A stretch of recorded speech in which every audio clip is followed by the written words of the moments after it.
try to look for Tiffany where she can able to join us as well.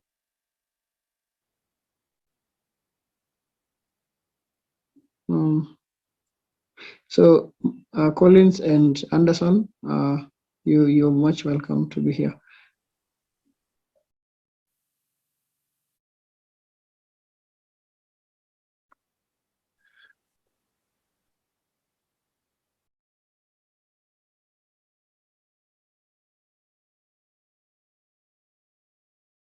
I've got a request later as well,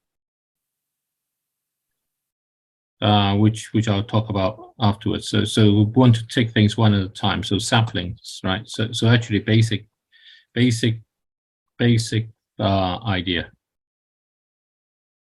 idea, and then we'll expand on this. Saplings as an example, as a specific with Equity Bank. Relationship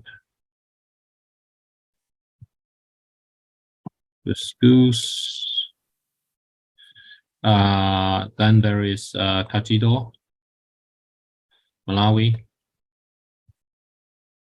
There is also generally sort of water and stuff. There's other ideas, and then there is there is the what's the conference called, Richard? 4 reps. What's that called? In chat, I think Felix sent us an email. Yeah, let me check what this is as. He replied back with a link. I'm checking. 4 Revs Africa.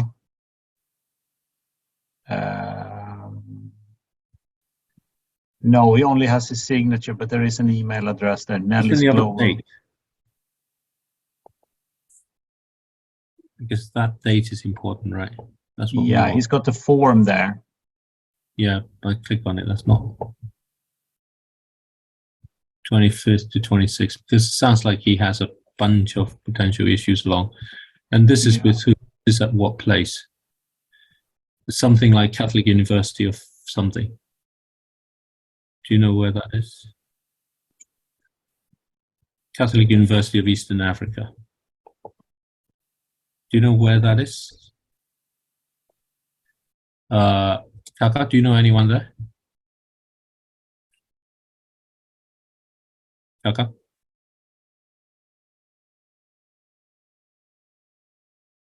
Okay, so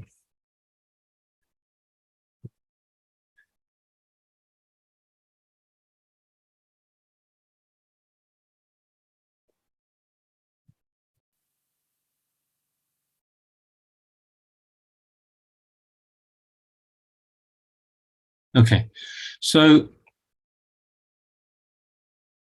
can I see whether you guys actually hear me? Can you somehow wave a hand or do something, or put something on the chat or something, just so that I know? Oops, lots of people have dropped off. I think we've lost. There's only Collins. Major connection issue. Yeah. So I should wait. Yeah.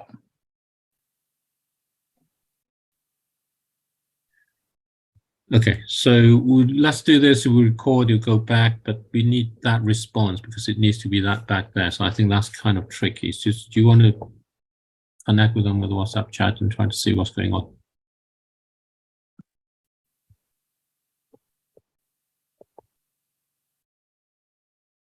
Otherwise, it's not really going to work along, right? No. You guys there?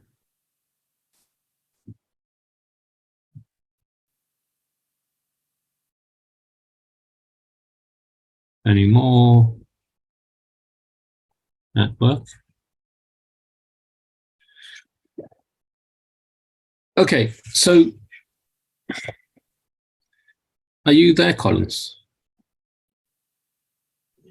Yes, I'm there. Yeah. Okay, so I don't see. Could you increase the font for? I don't know whether it's from my end. Okay, so that you can see better. Yes, good. Kindly. Yeah. Okay. Don't know how.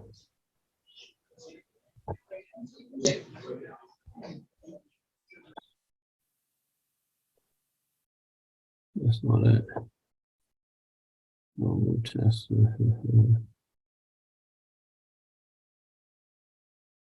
That works, right? Yeah. Collins? Yeah, this is better. Okay, so Yeah, this is Anderson better. Thank you. Thank you. is back as well. You might as well stay on there. And so the conversation started because we started talking about the network, right? EACCGN, and the issue is lots of things you do needs money. Basically, that's what it is. The other issue is like Kaka. I hope you don't mind me using you as an example. Families supporting students are finding families supporting students through education is getting difficult.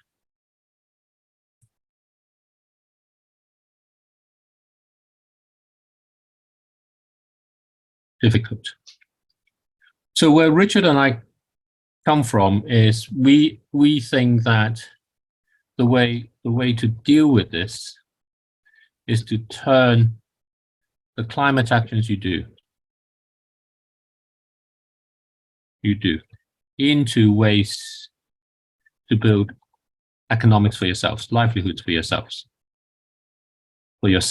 and others. And what that means is you take the problem you are working to make better. Pick the situation you're trying to make better. Say planting trees. By say planting trees, and ask how can that action become something that you can bring people together and pay. You can something that generates some money for everyone. So that's the idea there. And I'm going to take an example here just to highlight that. So saplings. That's a document from Equity Bank.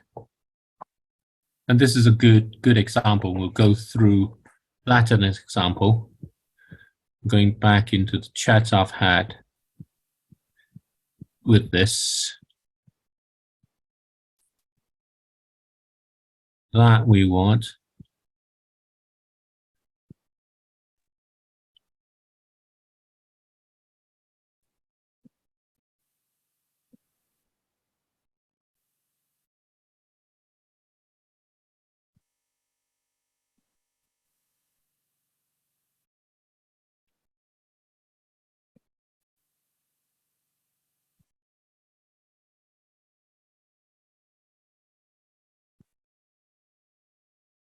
Do you know where it is, Richard? I can have a look. It should be. I mean, I'm pretty sure it's in that one. It's just down here.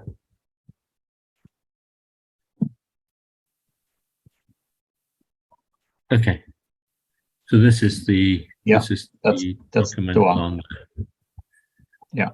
And I'm going to download it.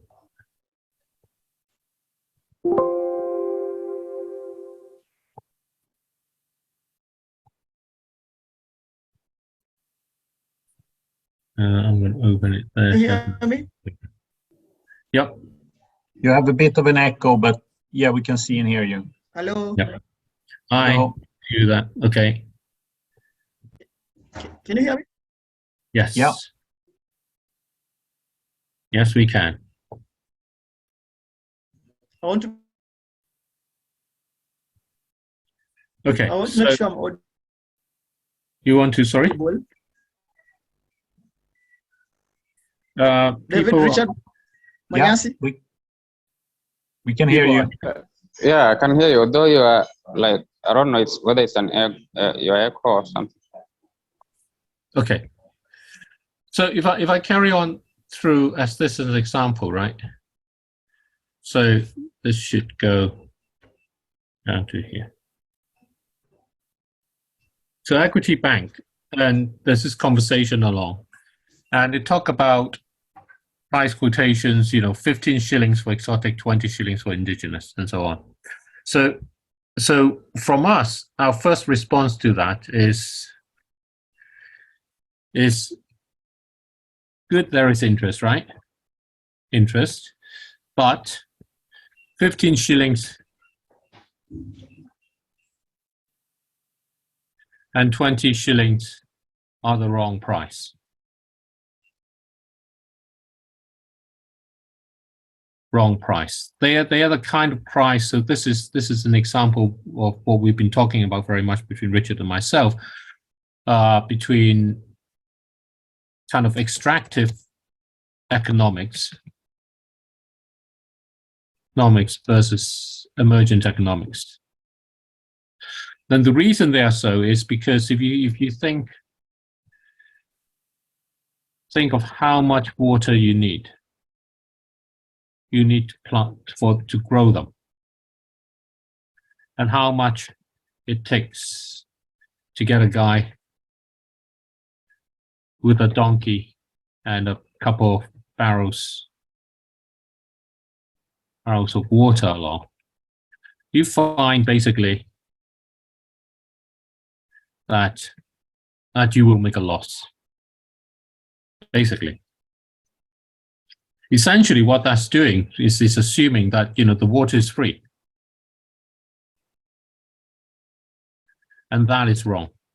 And that is wrong because, as we've all seen from pictures which Kaka has posted until today, where there's rain, it's been pretty dire in that way. So water is a major issue. So what that says is water is a major issue, and the pricing has to make sense. And what it also has to do is it has to make sense for you guys to work, for everybody too. Now I'm going to move aside from how much it is. I'm just going to say, let me say,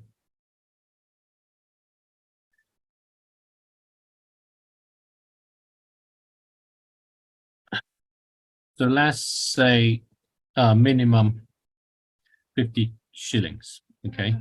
And if you think back, I think Kaka sold some individually for 200 shillings.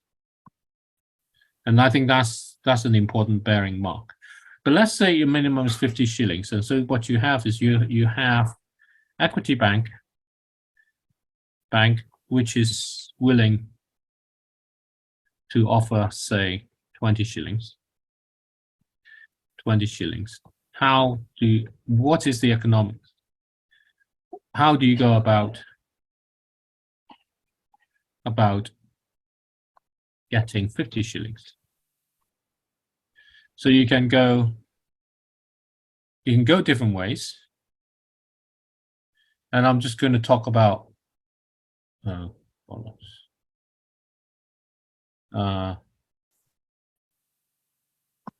you think of this as one is things like ask for more directly, yeah, and there might be some issues and so on.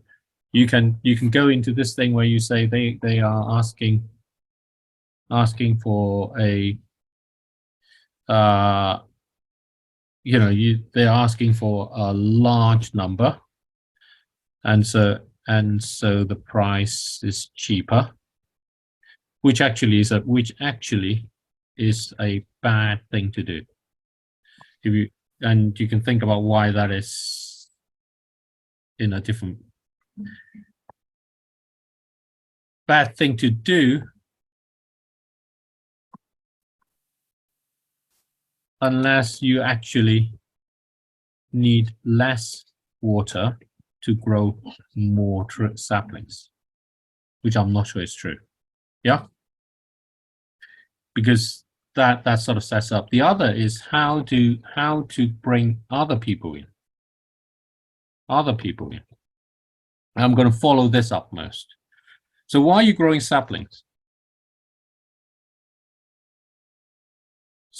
Any do you want to give me some answers now? Just type them in. Anyone want to volunteer some answers? Sure. Anderson, Kaka, Collins.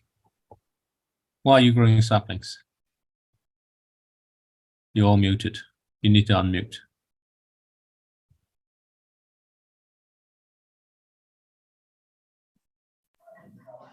This is not really working.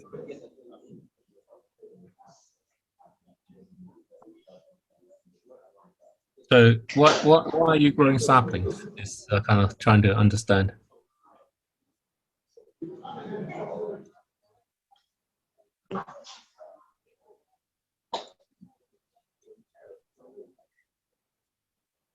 Kaka or anyone? No.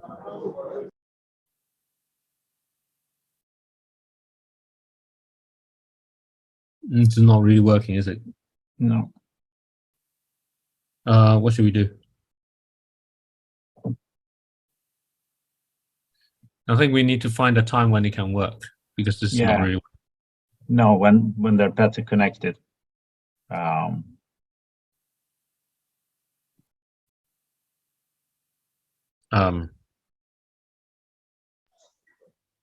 Because I don't know whether they're expecting an answer or it's something else. Yeah. Yeah, it must be connectivity issues. Can you guys hear me? I guess you can't.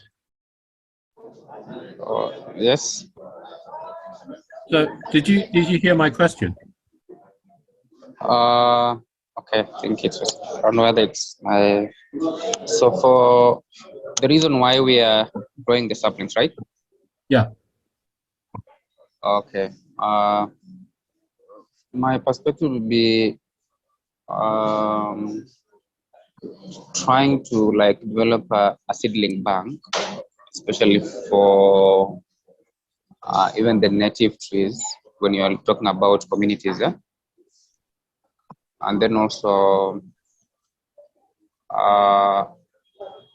having it as an activity that's aligned also to our national, like the country or national a plan on climate action. Okay. Yes. Any other comments from other people?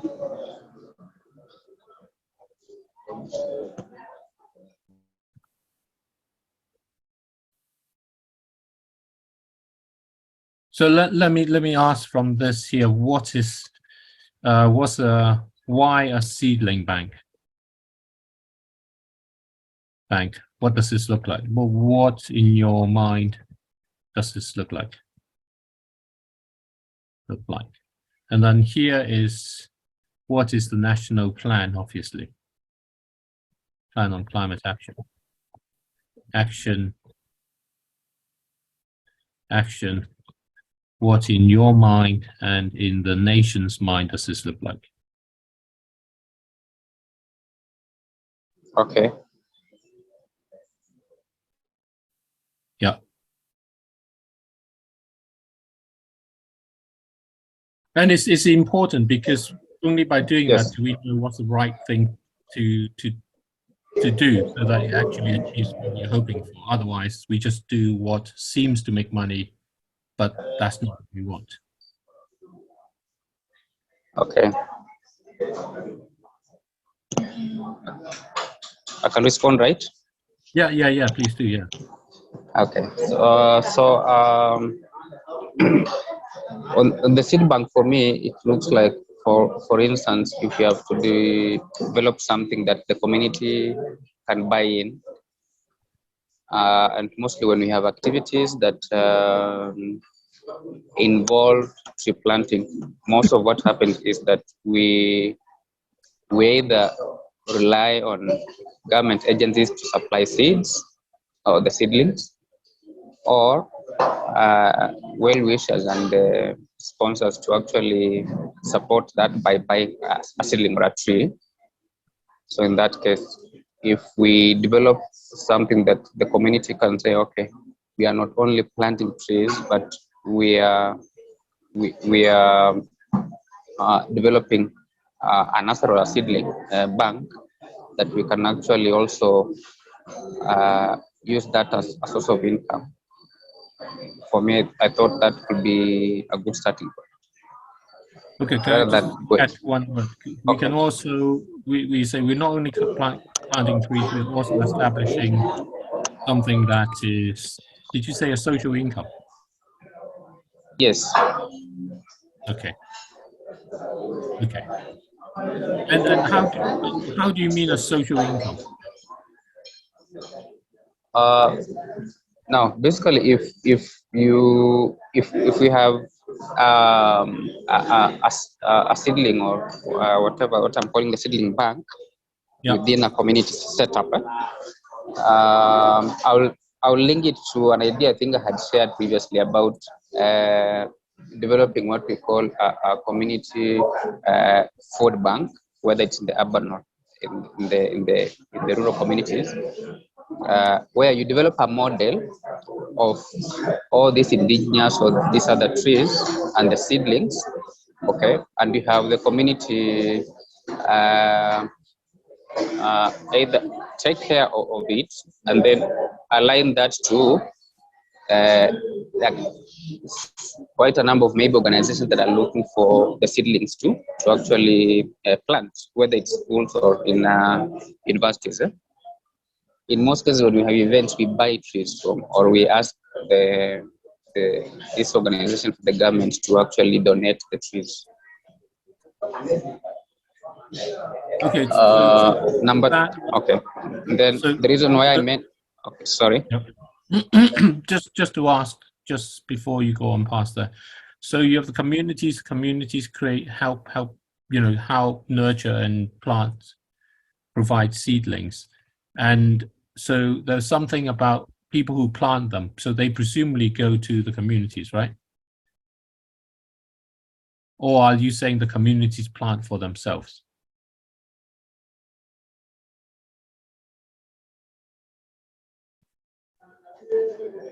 Sorry, I don't know if you caught what I meant. Okay. So, let me try this.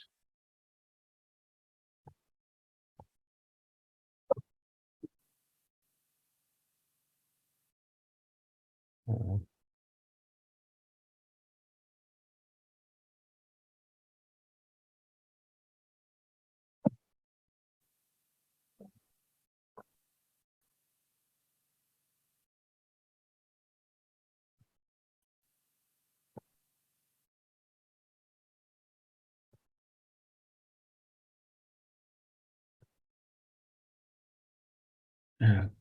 Just shut it out.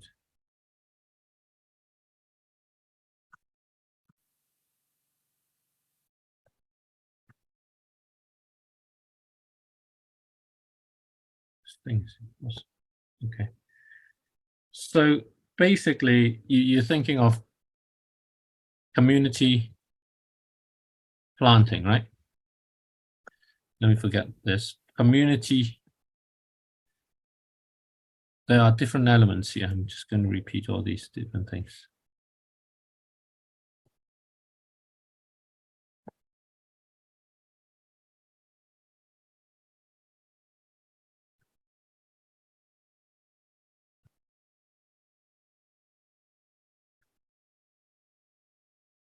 You have seedlings from donations.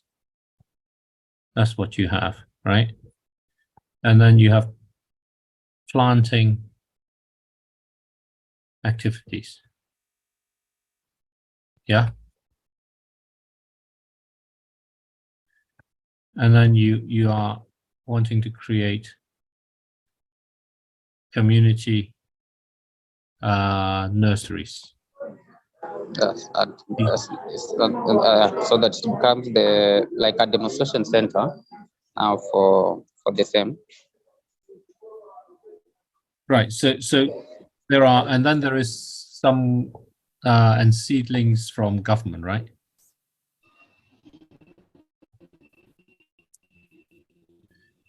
Government. Okay. So I've got all these things. Can you help me to bring them together a bit? And then there is a national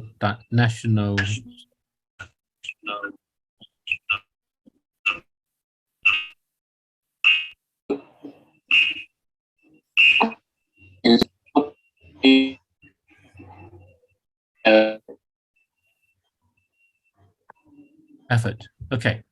So if I look at this now, when I think of the community seedling nurseries, right? She's negative, right? Okay. So she can go with you. Okay. So you have seedlings from governments, you have seedlings from that, you're planting activities. So at the moment, what happens is they come from here to there, and they come from here to there, right? Am I right? Yes, exactly. Yes. And is there money involved? Pardon? Does people have to pay to buy the seedlings? No, no. If it's coming from government, no, they don't. This is free from government, right? Yes. Free from government.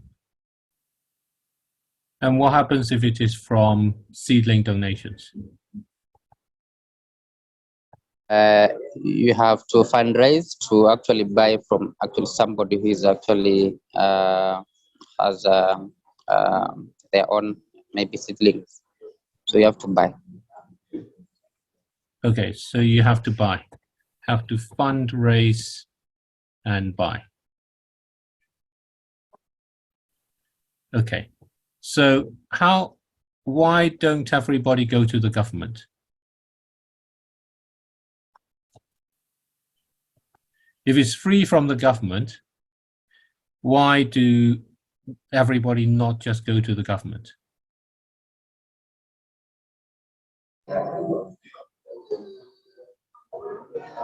Do you know?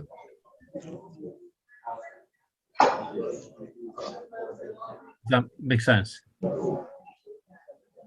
Yes, it does. It does make sense, but quite often, depending probably on your location, where you are based, where the project's based. So it's likely that most people, the bureaucratic nature of how you have to access a government agency like the Kenya Forest Service, write a letter, meet the person in charge. Probably it has to be a big event that probably the big players are engaged in. So I think there's that challenge of actually the process involved in getting that. From experience, I think that's what I've observed. So that's why in most cases people prefer, if it's like in a local community, away from probably either you go to the county government or directly to the National Forest Services. But in both cases, it's similar. You need a good reason for them to fund you, and then they're only going to do it when it's like 1,000 trees or 10,000 trees or something. Yes, exactly. And in most cases, even for the reason I'm saying for the donation is there is least likely that from government somebody will give you money for a program like tree planting. They want to be part of the program, but it's not likely that they will give you the money. Yeah, nobody wants to give money, right? Yes. Okay, so that's fine. People do not want to give money. How much typically, if you want to get money to buy a seedling, do you need to pay? Do you know? So that's from the private, right? Yeah, the private side. Yes. So depending on the type, probably 50 shillings, 100 Kenya shillings per seedling. Yeah. Yes. And these are how old? 1 year? No, less. I think less than a year. So like 3. So they're literally like 20 centimeters or 10 centimeters. Yes. Sort of. So they're actually very hard to grow. They're very sensitive. Yeah. Yes. When you grow them, they're very sensitive. Okay. So when you go to community seeding nurseries, right? So I'm going to ask things in a slightly different way. I hope this is helpful. It's giving some sense of how they kind of cascade along, right? So in terms of planting activities, then I'm going to sort of say, why do people do it? Who does it?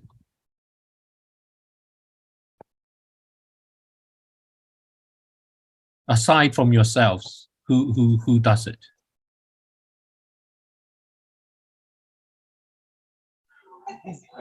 So the managing the planting of the or raising of the seedling bank, right? No, to plant. Who would want to plant okay. trees? Okay.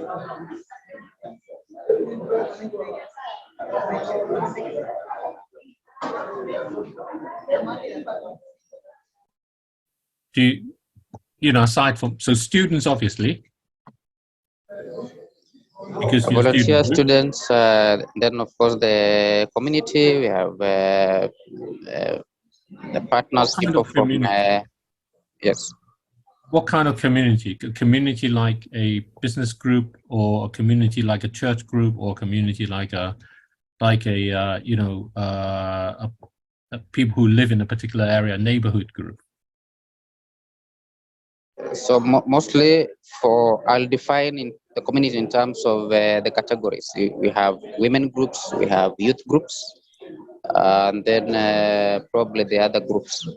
In most cases, probably groups that are already established within a community, because they already have a sense of purpose. Yeah. So if they are engaged in probably a very formal way, then it's easier for them to feel like they own the initiative. Yeah. They are part of it. Yes. Okay. And how many do they typically plant at a time?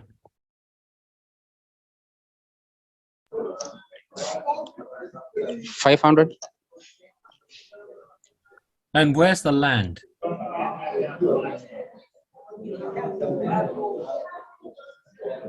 Now, for if they are planting for like a project, then that means it's a very targeted kind of project.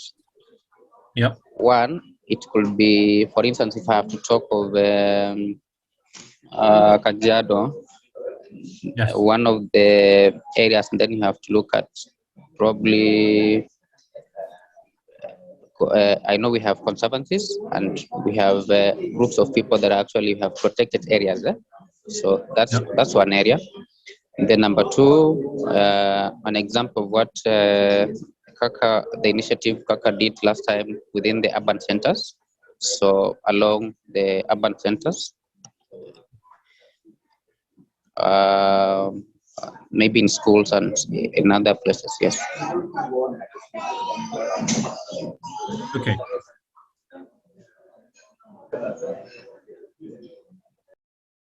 How much do people know about trees?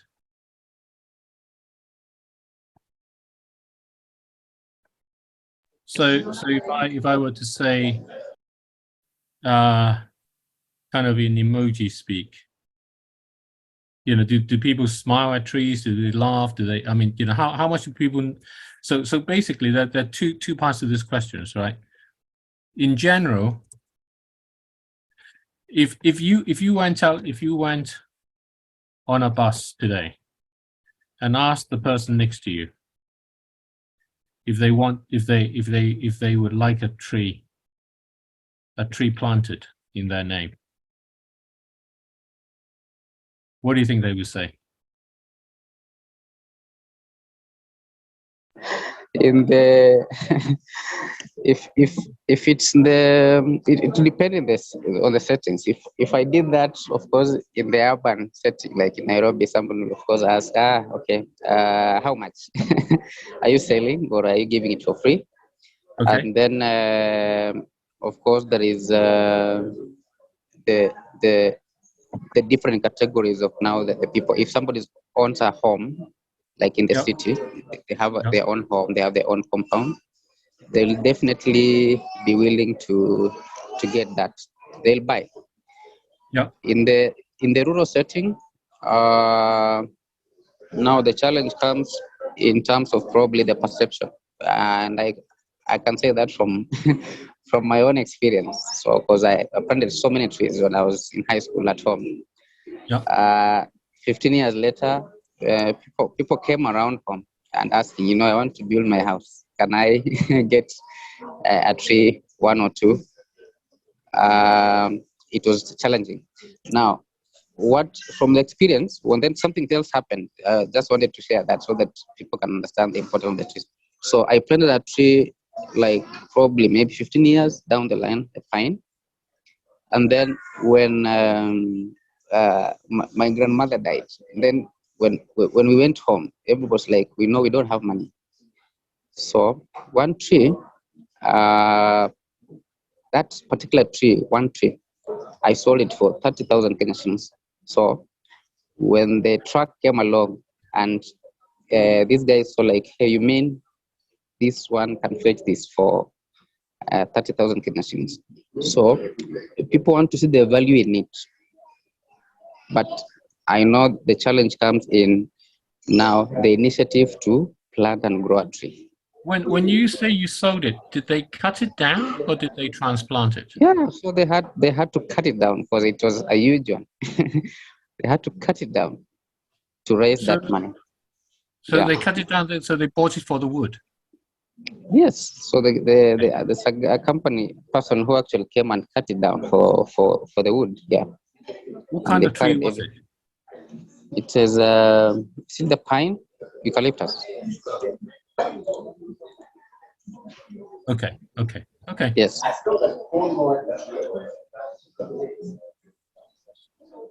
15,000, so they divide that by double that 60 divided by 30, so that's 3,000 divided by 30. sorry, Yes, this 3,000 a year. Is it? No, it's what am I talking about? It's 2,000 a year. Right? Yeah. Oh, okay. I understand. 2,000 a year, right? Yes. 2,000 Kenya shillings a year because it's 15 years old, basically. I don't know what happened there.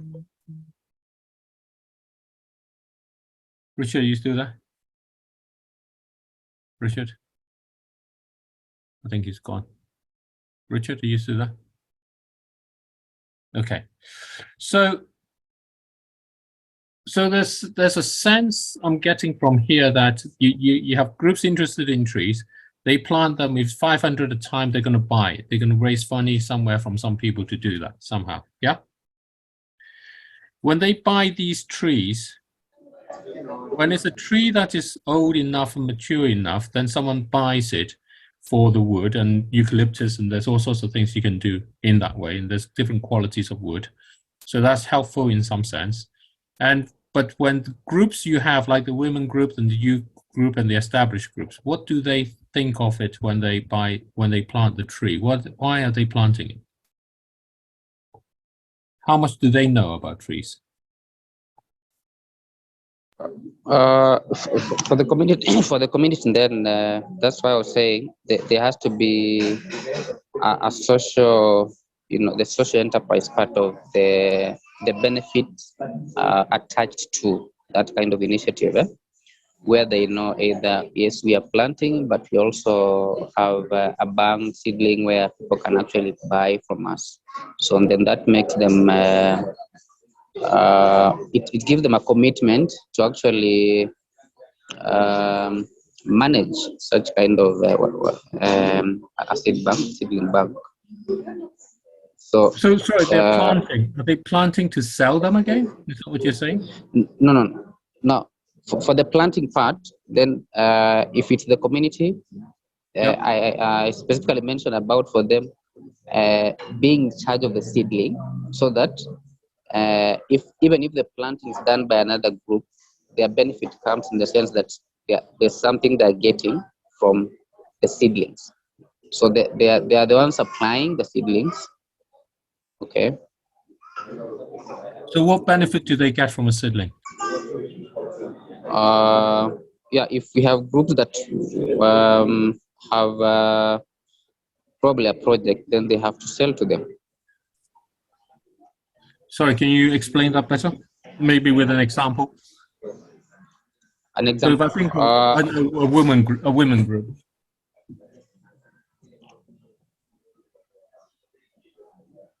Okay, so if it's within the community, that's why I mentioned that it has to be in such a way that it's a demonstration center that attracts a group of people who can actually visit to see that kind of initiative. So then it becomes easy for even a private entity or a bank or another institution, an NGO or whatever, to actually buy from them because they understand the initiative. So rather than buy, rather than get from government, which is still okay, if it's a well-established, demonstration center within a rural setting, and then it becomes easier for people to say, actually, we are buying this because we are supporting this group and the initiative for raising our forest cover. Yeah. So the buying that you're talking about is the saplings. Yeah, it's the seedlings.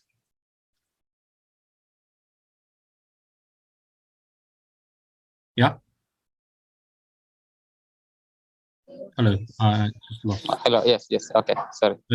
So the buying, when you say to buy from them, you mean buy the seedlings from this group or that group because they understand. Because so you have seedlings which are grown by people, and people can buy them and such. And the are you saying the communities grow the seedlings also to sell? Is that what you mean? Yeah, exactly. So okay, so the women's group also grows seedlings to sell, and the youth groups and so on. Is that what you're describing? Yeah. Yes. Okay, and then people will buy from them because they will see this as being a positive thing to support these groups. Yes. Yeah. Yes.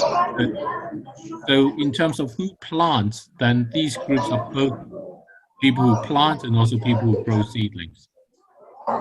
Yes. Much like you plant and you grow seedlings. Exactly. Yes. Okay. Now I get that. And then they sometimes grow for themselves, and then they may have some more, and they sell it in that way, and then they sell it in that way to sell the story. So I think here what you're describing here in this part fits within my within this part of who you are, right? This fits in as who you are. Yeah. Yes, exactly. Hello. And you are a student group within this lot. Yeah. And then there are businesses that don't particularly do that, and they buy them directly from their planting activities, and they could either get it free from government. So your bottom line is kind of limited by that in a way. And then you mentioned about how some people who have houses and things and they care about plants and seedlings. But I think the element that I get from this most is that for you to realize the value of the seedlings, yeah? Yes. From the seedlings, you need to consider the benefits they can give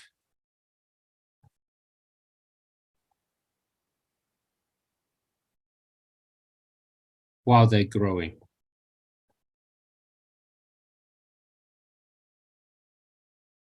In a way.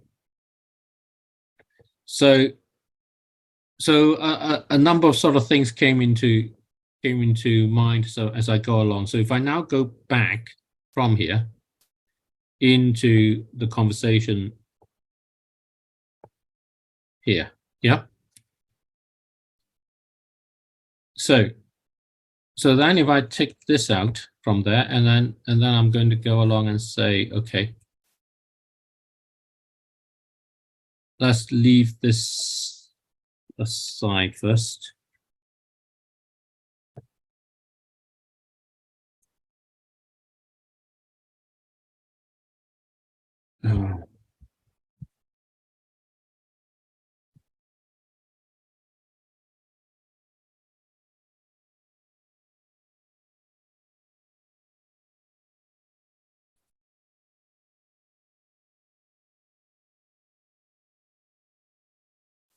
Okay, so that's irrelevant to what we want to do. Okay, so now if I go back down to here and then go back to the equity bank situation. Yep.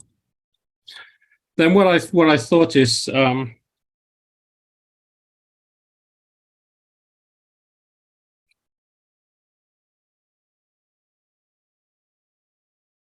how much can you? Yes. Yes. Hold on. Right. Just give me a moment. I need to speak with my daughter for a little bit. Richard, are you there? Richard?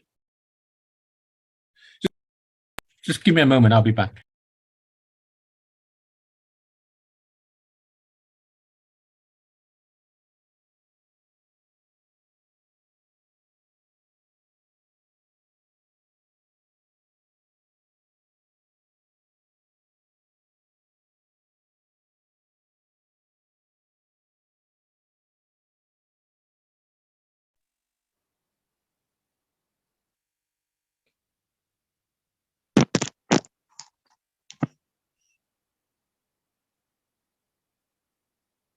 Hello, Collins.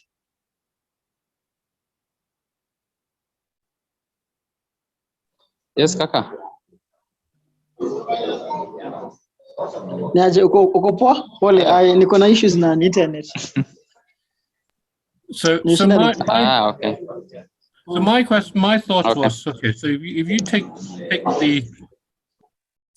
take the saplings you have, yeah? There are communities, there are people, you have a story.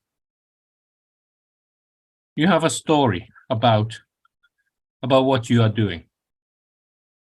This story is what makes it the thing that makes it attractive. It's attractive for people to buy from you.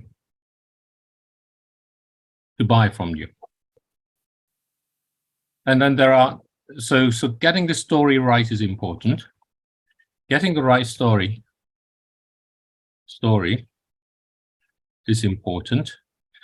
But also, and for that, what I'm thinking of is the cell of the tree, of the seedling, or in your case, because I think yours are older, right? And saplings are ways to get the message you have about environment and climate through to people better. Okay, so I don't know if you thought about what that means, yeah? And maybe I think before I presume I know, I should hear about what are, so as the EACCGN, what is the message? Anyone want to give that a try?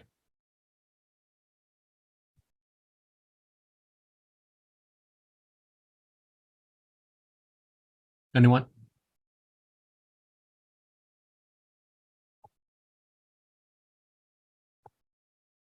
Anyone there? Yes, I can give it a trial, or rather try to explain this a little bit. Okay. So, Kaka. Yes. or Collins, you can go maybe first as I try to. I don't know. I still have issues here and there to try and. I think today the network is very poor on my Wi-Fi, and I think because of the rains or something. I don't know. Yeah. Maybe Collins, if you. I don't know. Or I can So just go. the message for me, I know probably Kaka would, okay. It doesn't matter. Okay, Collins, just Kaka, go on. yes. Fine. Go on, Collins. What are you? No, what I are just you wanted to say the message from what we just discussed first is the message is education first, then of course protecting trees, empowering groups, community groups, and then ensuring impact. So I think for me those four. I know Kaka has more to say on that. So So those four. education first. What was the second one? Protecting nature, empowering communities, and then ensuring incomes. Ensuring incomes. Yeah. Yes. Okay. Anyone else want any other part? Yeah, I can add. Maybe based on the vision statement that we have under EACCGN, that state that we're in a world whereby climate justice is a reality for everyone, and you have seen this before, especially Sorry, for can you go slower? I'm going to try and type it down. Yeah, I've just said we are in a world where climate justice is a reality for everyone.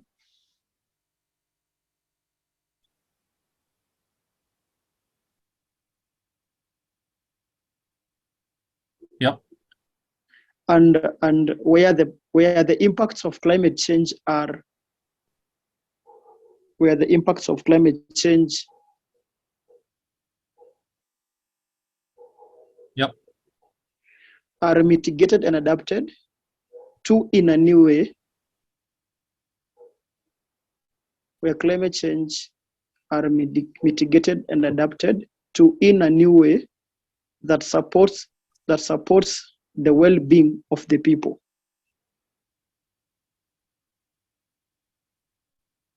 Okay.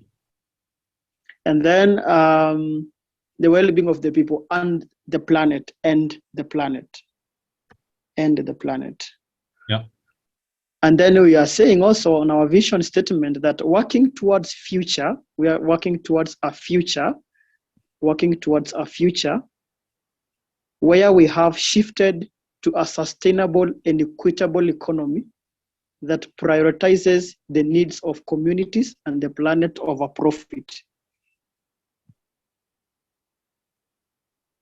Working towards a future where we have shifted to a sustainable and equitable economy that prioritizes the needs of communities and the planet over profit.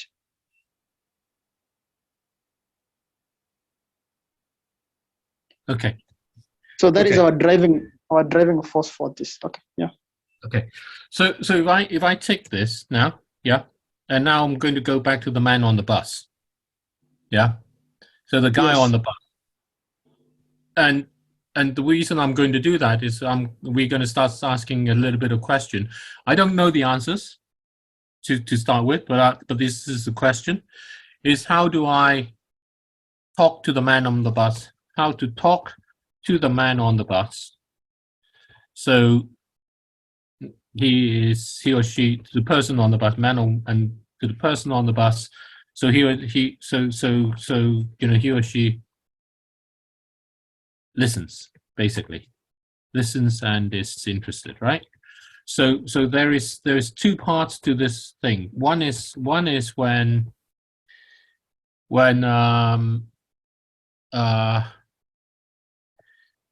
Collins mentioned earlier, they would say how much. They would say how much. That says They are generally interested. Yes, they are. Interested for some reason, for whatever reason. We may not know yet what reason it is, right? Yes. Reason. And you know, that might be because they are part of a community that does so, or because there's this national thing and they hear it, or because they recognize, you know, your aims in that way. Yeah. Mhm. So that's one side, and then the other part is this thing where you go and you say you've got education, you've got protecting nature, you've got ensuring incomes along there, you've got the economy, and I actually think that livelihoods is essential. And is the reason for why people want to learn. Okay. Now there's a short-term element to this. It's short-term and long-term. And long-term, as in whether it's, you know, the you know, this is the 15-year tree, right? Do you know what I mean? Yes. So there's that 15-year tree. There's sort of the short-term and the long-term element to this that's come through also within it. And again, the point that the essence of the 15-year tree, selling it, is again an aspect of the livelihoods needs. Yeah. Mhm. So those are important, because, you know, when they ask how much do I have? Can I afford it? Is this like a good thing? Can I afford to do a good thing? Mhm. Now, what we want to think of is, how do you turn doing a good thing into something that pays you? Okay. And this goes to the communities. So if I go back to that tab we had here, with these community groups, they grow them also to sell them. They grow them to plant them, they grow them to sell them. There's a context of how they are. So there's a part of this that you start saying, okay, how does this form about? And if I then go and take this to, say, in Caesarean,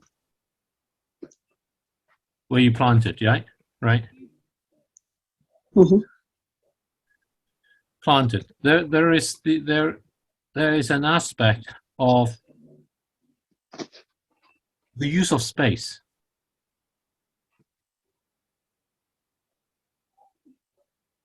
Plant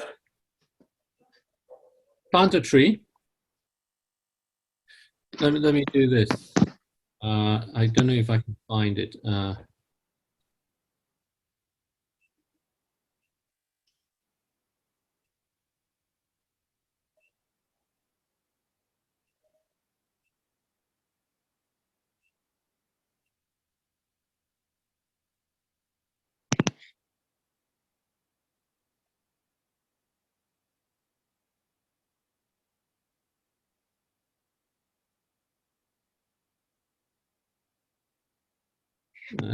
That's his fancier stuff. That's not.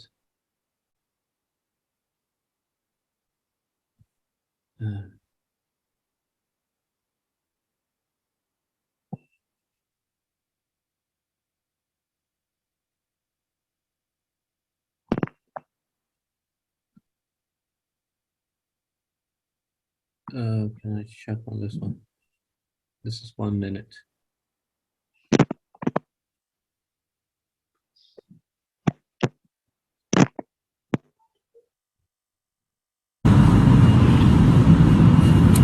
Okay. That's a tree.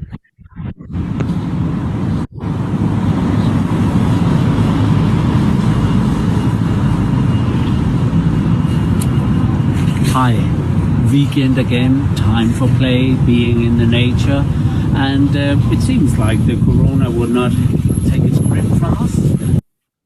So we will just have fun and do it in the nature, do it in the garden, have fun with the nature, with the leaves. Look at this. This is 3-year-old leaves hanging down, kind of living art. I thought the bees and insects would go into them, but they don't. It doesn't matter because it gives pleasure and joy and elegance to the tree. You can even hang a lemon or an apple in the end of each. Okay, so that is a guy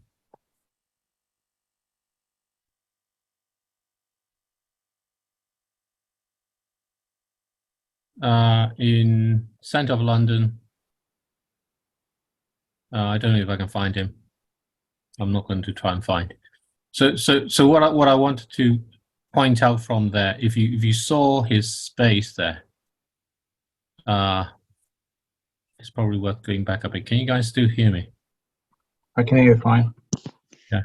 I don't know. So this is a tree along there, right? So it's sort of hiding a little bit what's going on, because if you look behind him, he's in a small little area. He's in a tiny little bit of space in the middle of very tall buildings. And he ended up creating a little garden there. And those things that he's pointing to up there, what he did a few years back was he just picked up the leaves and he threaded them through and made decorations with them. And he was hoping that actually, as he said, maybe it will attract insects naturally into his garden along there. And he made sort of little decorations along. But the thing that this doesn't show is over in the corner here now, there is a little van that sells coffee. Yeah. And it's a little van that sells coffee. So in his garden, he is very imaginative, and has very simple and uses the materials naturally around to make pots and planting and things. He grows tomatoes in the middle of other stuff. And now at the corner, there is a coffee van, and it attracts people. So what he's done is through the planting kind of created a space where actually other things happen.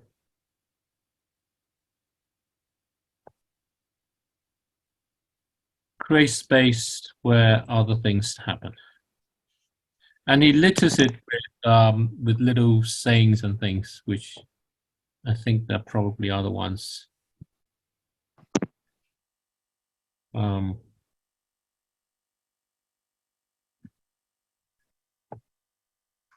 Jens.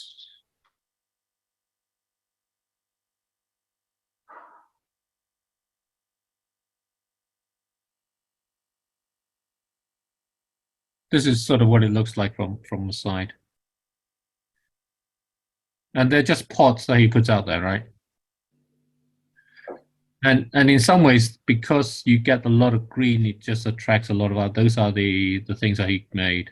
They're just leaves hanging down that are threaded together, and he just got blocks of wood.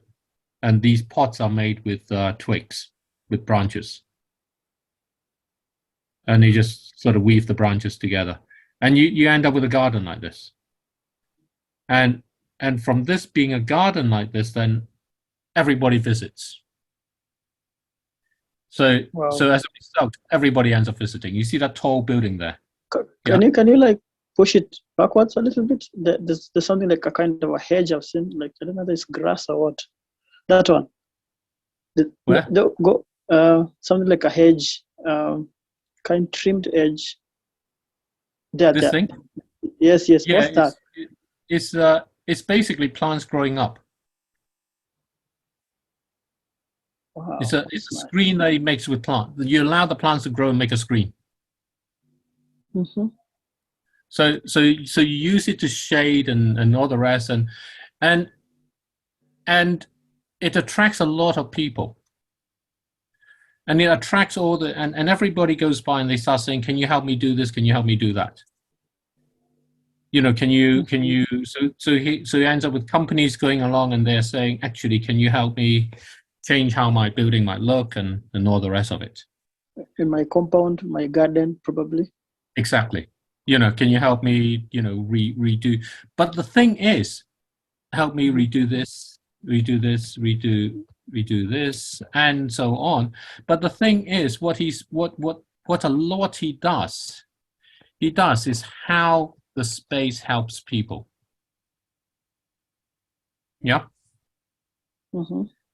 So he ends up with companies who say, "So can you do this garden?" And he ends up saying, "Well, maybe we can help you, help your staff to be able to look after plants, look after gardens, and help your staff to, you know, to relax, to look after plants, to plant, to relax, you know, between the really difficult work and everything else." So it brings in this element, which I think goes to the thing that you're talking about in terms of why you're doing it. Yeah. Mm-hmm. You know, what does it mean to have that kind of economy where priorities are the needs of communities, and the community's needs is both their mental health well-being as well as their economic well-being. And when you have people coming together and get interested, then they might start doing things. So if I look at the pictures that you've seen around, showing around the EACCGN type things, I think that actually they feel like they should build out to become gardens. And gardens doesn't have to be just plants. You know, you could have ornamental gardens. You can have so the things you showed me about the concrete and the plastic thing, Yeah. and those sort of things. And when I look at the other pictures, what you need is shade. And if you look at what he did with that onion with these things along, yeah. Mm-hmm. You can go along and try and say, actually, there might be ways to blend these so it helps. Now, previously you talked about some plants which keep mosquitoes away and some plants which do other things. And now, and so I'm going to, and I think I went there, I had this thing before about how water backs food with water. Yes. They kind of keep flies and mosquitoes away. I think that there's something about them. Plastic bag drive them away.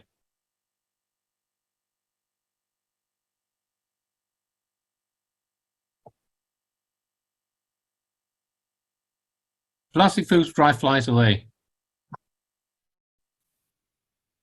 Either clear liquid look at surface or body of water perceives they don't land. Blessings, simply light refraction going through confuses the housefly.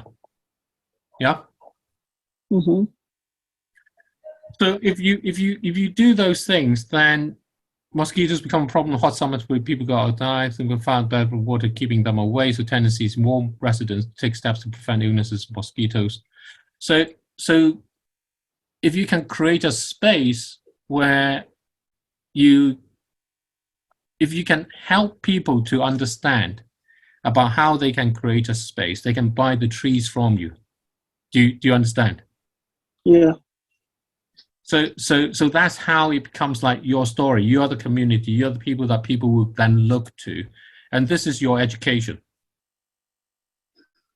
And the education then goes to about how you actually are protecting nature, and it goes to about how actually, as you have these spaces, you can do trades. You can look after them. You can have coffee shops, stalls, or tea.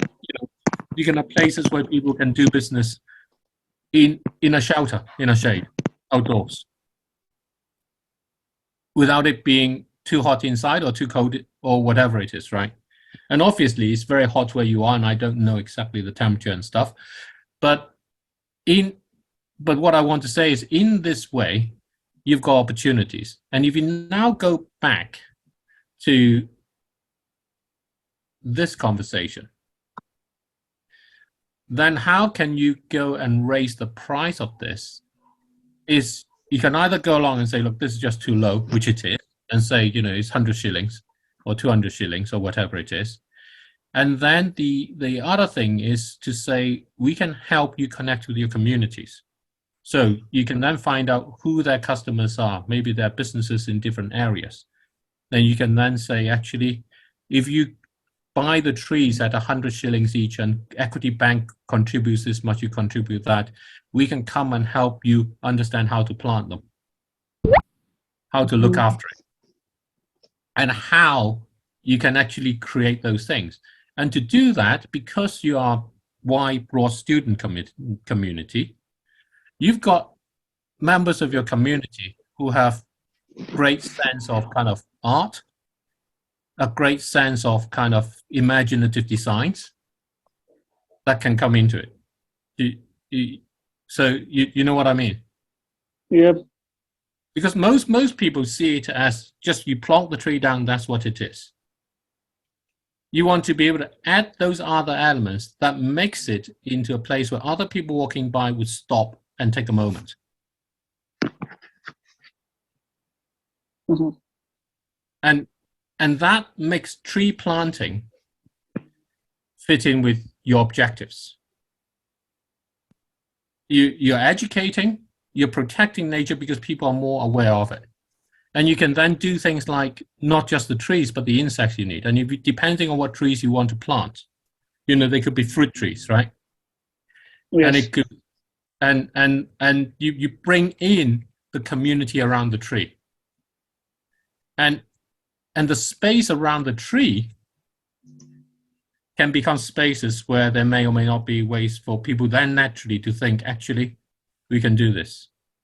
And where you are is you don't step away. You don't just do that and that's the end of it, but you're constantly kind of there helping the dialogue going within the community. And for that, you can become partners of the economics that goes on. You can, if it is a community that's like a one of these groups that we had, that you talked about in one of these groups, yeah? Mm-hmm. They raise funds and they appreciate what you're doing, and they can help raise funds for you for you to go and educate them. Yep. So, and what you've got as a very unique thing is you've basically got all the students in East Africa. And if you think about what that means you've got every good idea that's going to come for the next 30 years. Yeah. Which is huge. Yes.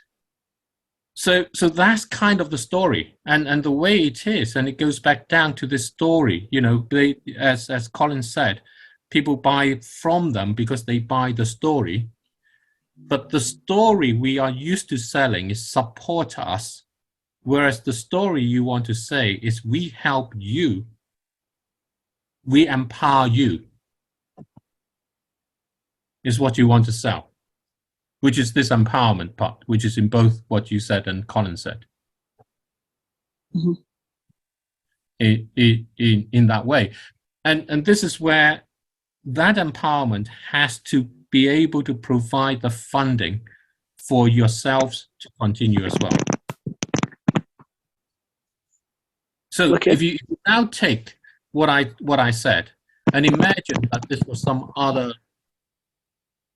you know, city development, community development, a business or whatever it is, people would have to pay for their services to come along. Yeah. Mm-hmm.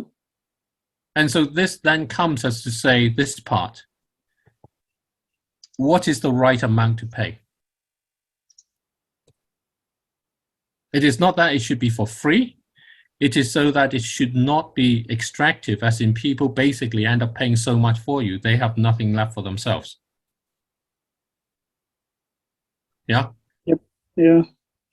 And by finding that in the right path, it goes along through. Now, this is fine for this, and then it opens up a different sort of thing. So it opens up this thing which I'm going to, and then I'll go back to the Catholic University, because I think that's another piece relevant to this. So I'm going to go to this draft agreement, which I'm not sure where it sits really with Morris, but and the community Matari. How many of you know of there? Actually, let's see what this says. The team, the female members of the team. Right now it's quite late. It's around 5 p.m. So their parents could not allow them to. But the calendar is coming soon. Yeah. Yeah. So we will. This is just part of the team, but we have a team of larger people, over 70 people. We are on Rende. So yeah. So that's brilliant, and this is.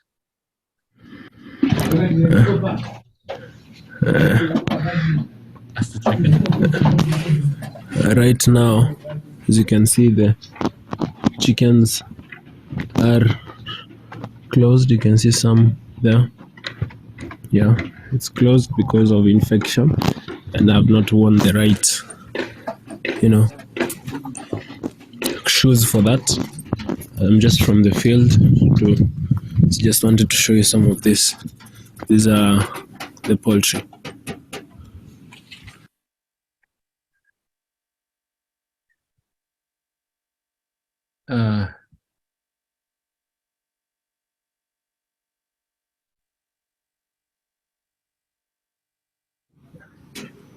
So hi, this is my ice cream business. Though right now I'm not in the business, so this is the cones. I usually employ 2 people, and this is the part of the ice cream. Yeah, so this is it, and yeah, I hope to make it better. Thank you.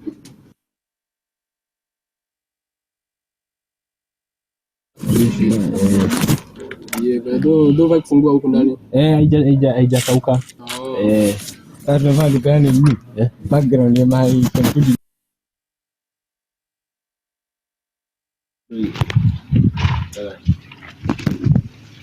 Okay. Yanze. Yeah. Oh. Hi, my name is Morris Garuya. I'm in charge of Hadisi Organic Ventures. Here I'm with my team. Here we call it a BTC. Yeah, and we do lip balm. This is strawberry. We also do chocolate, and we do vanilla. And this is the product that we are trying to bring into the market at the moment, and we are very hopeful that it will be a kata.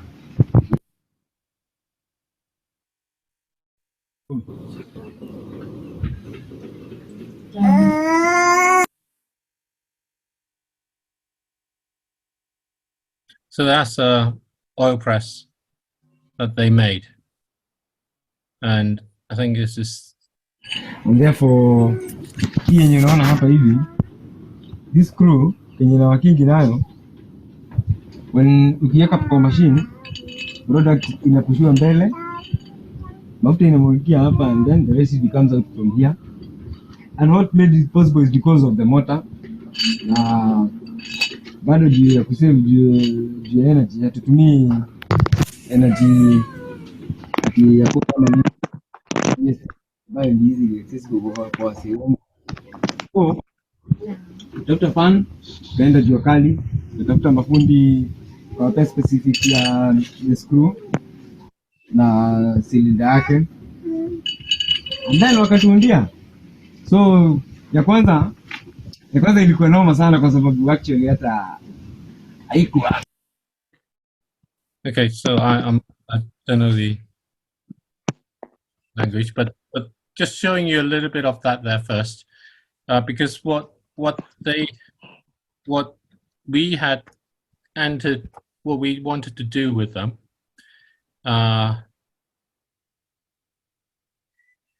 was was an agreement, and I think the agreement is important because, and we drafted something that went along. I think I posted that to you, Internet Doc. Where's ours, Richard? Agreement. Sure. Okay. So what we thought was the following. Let me just take this offline for a moment. Or let me just show it down here. If you go ahead and I'm just going to stop sharing because I think that can be distracting. If you go ahead and think about what we talked of, which is that somehow different groups of students go along and help within a community along and engage in some ways so that it produces some value for the community. And you have to think about, how the community is going to engage the student being part of that, or the student groups themselves. So the simplest form is, as Kaka have done and you've all done, is you grow some saplings and you sell them to someone. And that's what you have. So that's the simplest form. The next extension of that is you actually say, when you buy, what you do is we keep in touch with you, find out about how you are. So, you buy a tree for, much like Colin said, when you have a child, you plant a tree for them. And we actually talk to you and help you connect with other people who've planted their trees and do those things. So that becomes a service that helps to educate about the usefulness of trees, what's the right tree to have in what situation. And maybe, as they grow to 5, you can plant a different one and continue on that way. And if you do that, what you end up with is you end up with selling to lots of people. You might end up selling to every house in Nairobi or other towns and so on in that way, but under a story that everybody knows about EACCGN in that sense. And there you can bring in all the other stuff that helps along, and you can then say, okay, what's the right economic exchange for this? How much do we pay? How much do they pay? And who does that go to? So the next question then is, who does that go to? If Kaka takes 100 trees and sells it to Equity Bank, saplings, and sells that to Equity Bank, whose money is that? And that's basically the question that we had. Now, in the description that they had, what happened was back in January, one of the women in the community went to Morris, who we got to talk because of Walk to COP27, and talked about how it was avocado season. And Morris asked about, can we help fund them to build basically a vegetable oil factory? And we're saying, no, that's just impossible. It's not, economics doesn't work like that. And this goes to your comment here about the economics here of, what does it mean genuinely for sustainable and equitable economics? Because when you aim too big, inevitably, it isn't going to be so. So we sort of said, look, if you want to extract oil, you can just have a simple oil press. People have been doing that for a long time. And we showed him a picture of an oil press that you could turn by hand. And a few weeks later, he came back and said one of the people built an oil press and made one. And that's the one that you saw. And it's amazing if you think about it, how they did it. And what they did is they took an old fan that wasn't working and they used the motor from there. And then they had metal sheets that they could. And now they have this. And then they wanted to get some licenses so that they can actually make products to sell. And at that point, we said, okay, that's possible to do. And there's something very interesting about what went on here. Because we refused to provide capital, they found that they had the resources to do what they need. Then comes a point where actually you have to provide capital because our world still has many of these hurdles and you have to cross over them somehow. And there's no alternative in that sense to do that. But before we did that, we were not convinced that their product would sell. We were not convinced they knew how to make their product sell. So we started talking about that, and they became a business team. They grouped together and formed effectively a business community, a community business out of themselves. So again, because there was a hurdle, they ended up finding a way around by coming together with it. And it basically really kind of worked on. And I'm going to finish off before I show about the contract with this, which is a talk about them. And I was going to add some of those things in properly, but this is Boris talking. And this song is interesting as well.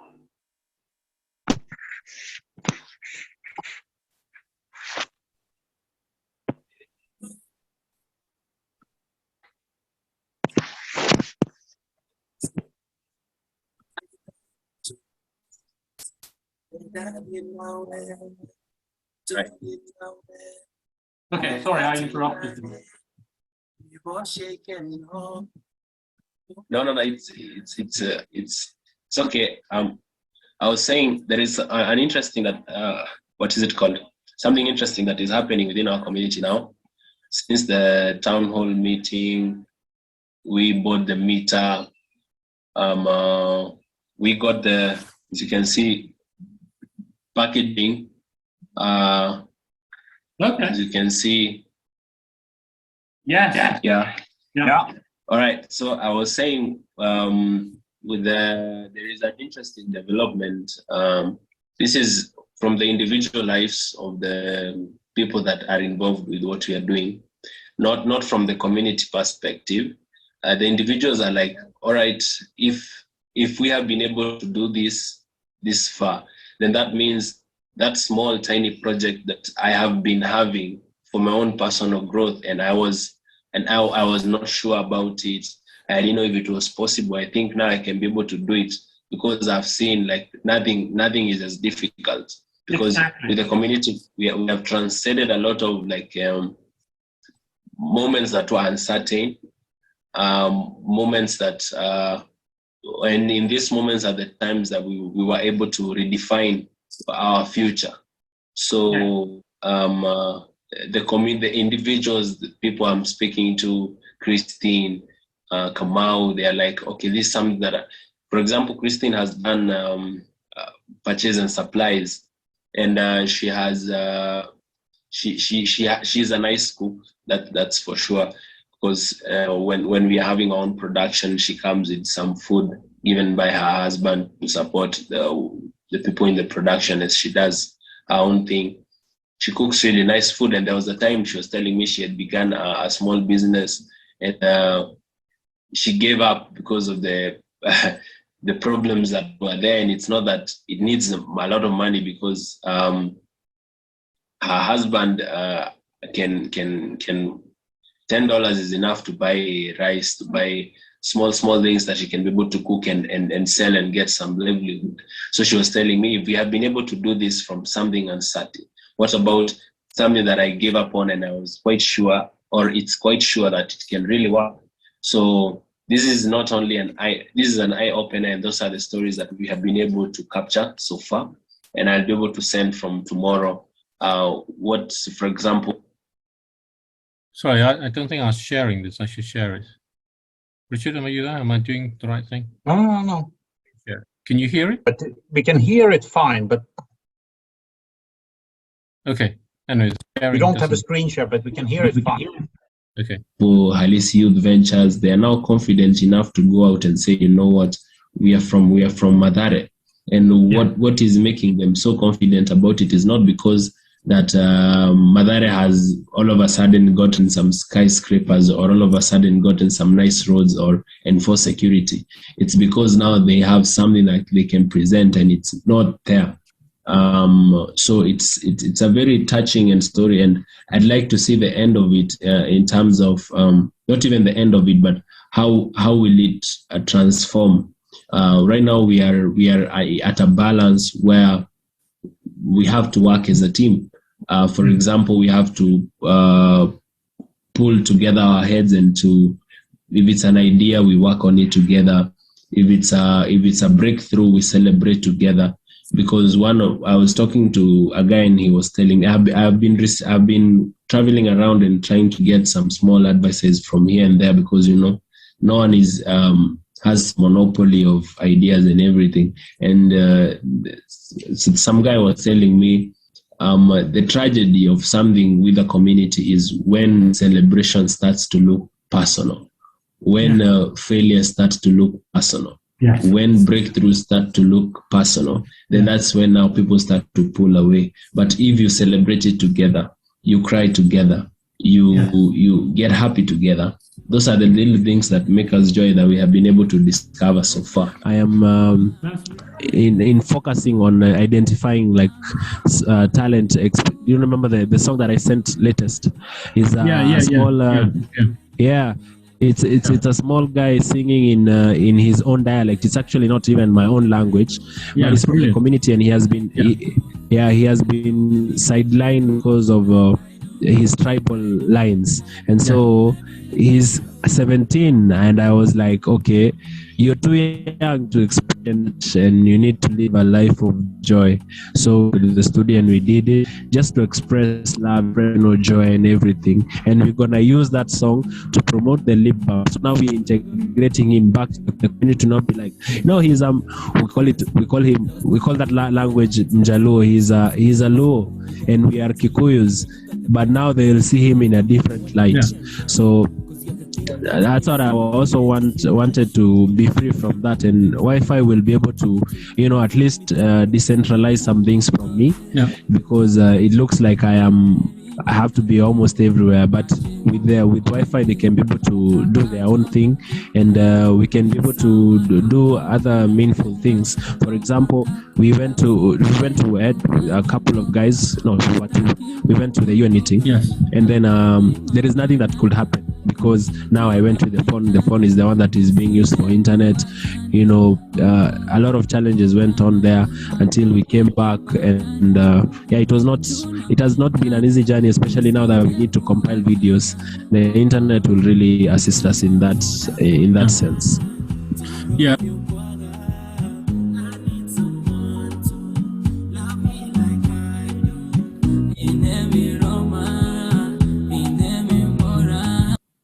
So that basically led us down to thinking about how this can work to keep really a community going together, and what it really represents.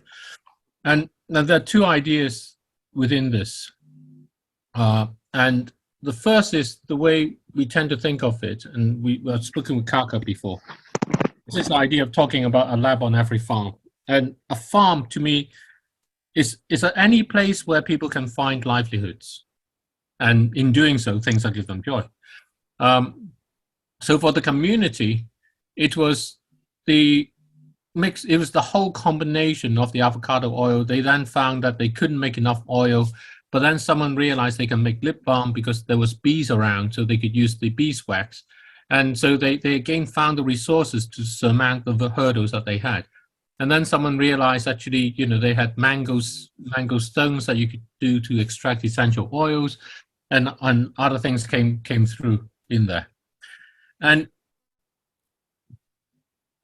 But what allowed it all to happen is a supporting structure, which we call the lab, that allows them to try things and provides a little bit of the support along the way to straddle the next hurdle.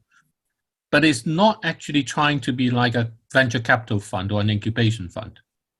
In those ideas, what it is economics that says, you've got an idea, let's see how big we can make it. Let's put some capital in, let's get some resources along, go forward. This starts the other way around. It starts from the community, it starts from the people. This could be yourself, the students, and so on, and say what resources is there. And that's why we got talking to Kaka about saplings, because he has all those saplings. And we want to talk to him about the situation at Kajito because of the water and those sort of things that goes on there too. But it recognizes that there's always resources and there are always opportunities. And you don't need capital to start. You do need capital to surmount hurdles that are the consequences of the existing economic structure. That's just the way it is. The regulatory fees and some of those other things. And as it grows, it focuses on being able to have income. You need income to be able to pay your university fees. They need income to be able to buy the rice, do the next thing, and so on. And so the idea, we summarize it into 4 benefits along in there, and thinking about how it splits, is that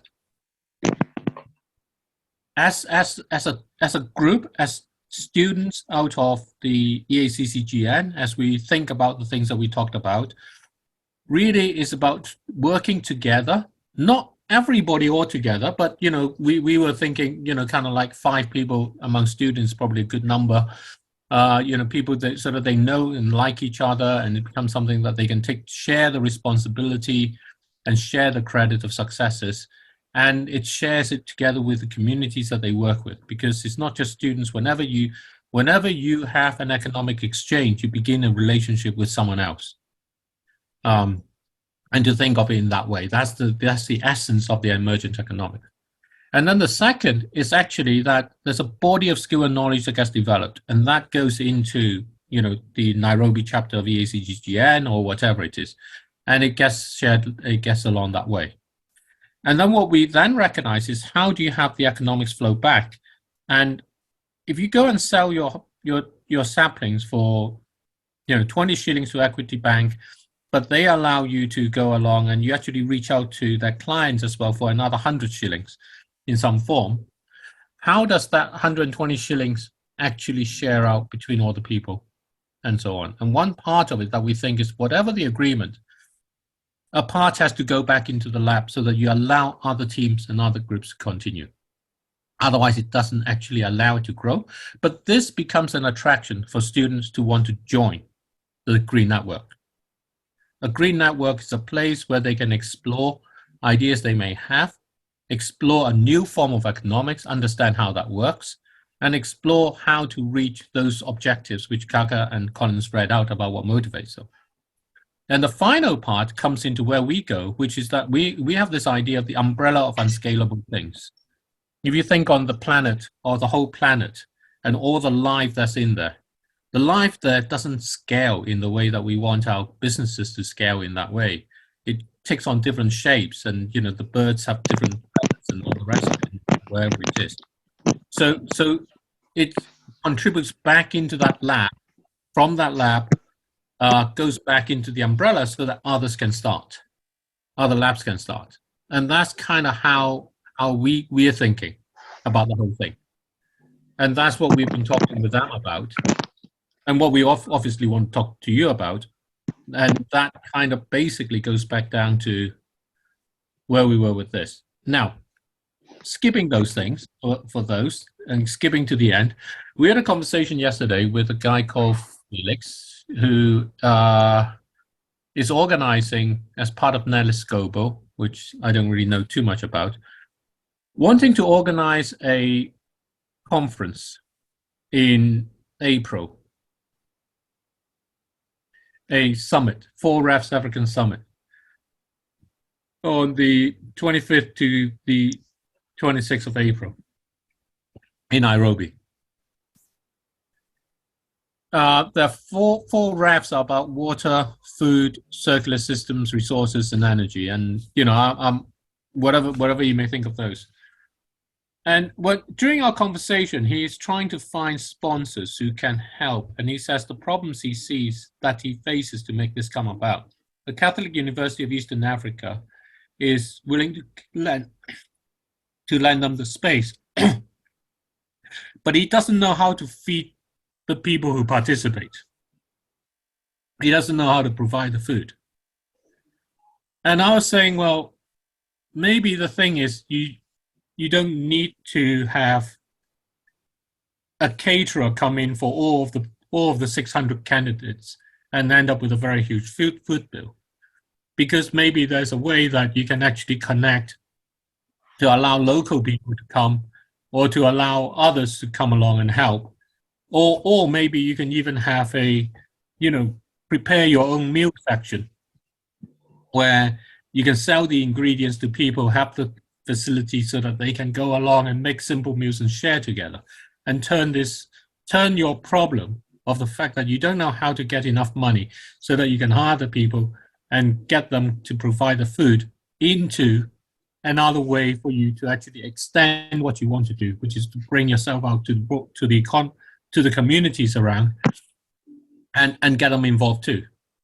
You know, they can come and they can sell food. You know, if you go to I don't know, if you go to a festival of sorts and things, there are always stalls selling food. If you go to an event of something like that, there are always kind of stalls selling food. So we said we talked about that. There was another element which I can't remember, aside from the food. Richard, do you remember? The food was the big thing for him that he was worried about. Traveling. Oh, traveling. And traveling, yeah. What we thought you can do with traveling was to, you know, because as all of you, I'm sure know, when you've wanted to travel, you can't get the funding. And he can't provide the funding. But what I said is maybe what he can do is provide the reference, in effect, so that the people coming to it can go and ask for sponsorship locally for a trip for their own funding. But anyway, we'll leave that aside. That's a different thing. So for us, what happens is I don't know what where the Catholic University of Eastern Africa is. I don't know what the situation that you may have with them in that way. But it strikes me actually that this is an opportunity again for student groups who can participate by being involved in thinking about, okay, how can we help to ensure that the delegates have the foods and stuff? And, you know, the delegates need to pay so much for food, and we can bring people on, you can charge people, you know, where's the economics for the students involved? How can you make that work? And how can we use that as a way to talk about food? Because this is talking about food and water as well, and the communications about those things, actually to turn it into those sort of things along there. So want to throw that there out to you, because we said we would check. And it also feels like this is a very useful opportunity along the lines of what we are talking about, which is not simply about saplings, but it's a very immediate thing. And it might be a way in which actually, you know, the EACCGN and different students around there and so on might be able to make some money for themselves and actually provide the refreshments and necessary things. I'm just looking up the map. Okay. I've spoken a lot. I've spoken far too much. So to come back to this, where I want to take it to is to think about specific things which may be possible to start and try. And what we had as an example with Community Matare is, and as they express, when you try those things together and don't worry too much about it and just go forward with it, actually you find that you're much more capable than you first might thought. And I'm sure that among students in Kenya, as much as they are in this country in other places, you know, there is always a certain, some are good at it, some are not, and pairing people together, putting them together, it just empowers everyone.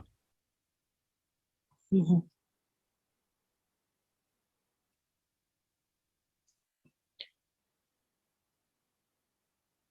Yeah, I'm not sure that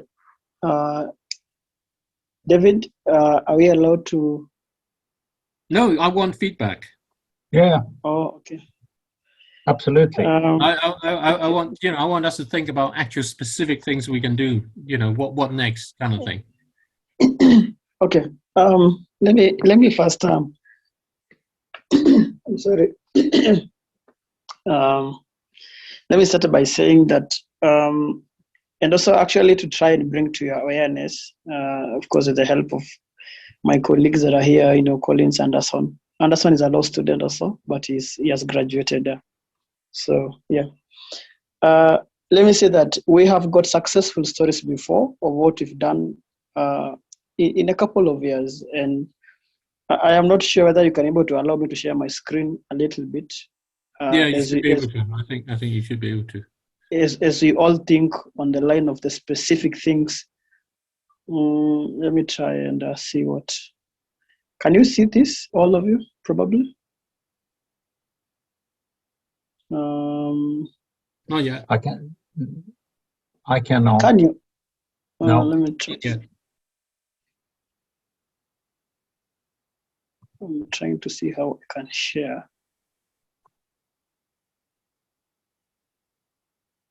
How about now?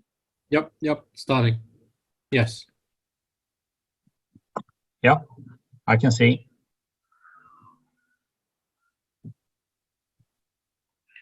The reason why I want to do this is because I understand that there is a lot of curiosity with our young people in Kenya. Of course, they are young in age and they are trying to see what they can do at their young age and what they can be able to, bring on table and how their innovation and what they are taught in the class can work.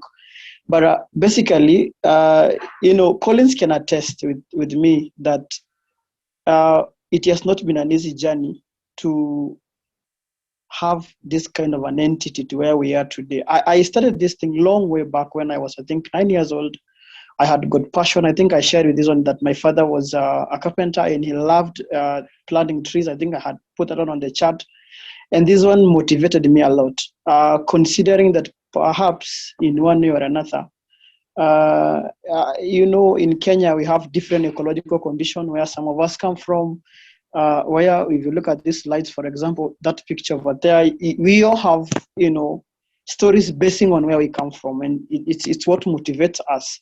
So probably for me, for my case, my greatest inspiration is I have been brought in a society whereby I have the issue, for example, of water has been a whole thing in general, since I was brought up and all kind of thing. But having been said that, I want to say that we did this project. This is actually, it was a proposal about Earth Science Agency Kenya. If you can see the screen, it's about gender, climate change adaptation, and cultural sustainability. And if you look at this, for example, the introduction, it tells about who Earth Science Agency is and all that. You go down, it's got area of focus. And you have the problem. We're trying to find out the problem where, like for every project, you have to find a problem and also people try to find a solution for the same. And one of the greatest challenges you have is we also have other groups that are doing this. But the only way it can work is if we do these things in a different manner. And that is how I approach it on a student level, because I have done a couple of research, and actually Collins is a professional researcher. He has graduated from the University of Nairobi, and that is why he is here with us, trying to provide also, the knowledge and how kind of thing. Because you understand that for a project to work, it must have a good research for it to be a success and all kind of thing. So when we did this project, basically we were so much specific to the issue of water, the issue of energy, the issue of food insecurity, and how now we can be able to integrate this with the indigenous knowledge, especially with the vulnerable group that are affected, for example, the children, the women, and of course the youth. And if you look down here, for example, this chart down here, this is all the issues about water in Kajiado County. If you see these containers are provided by, there is an army. If you look at the compound or the soil around there, it is how the ecological condition look like. Unlike where Morris come from, where they have rain frequently, this area is a kind of prone to kind of hardship area. But if you look at what we did here, before even we met with you, this is what we were doing. This is a church. This is the same area.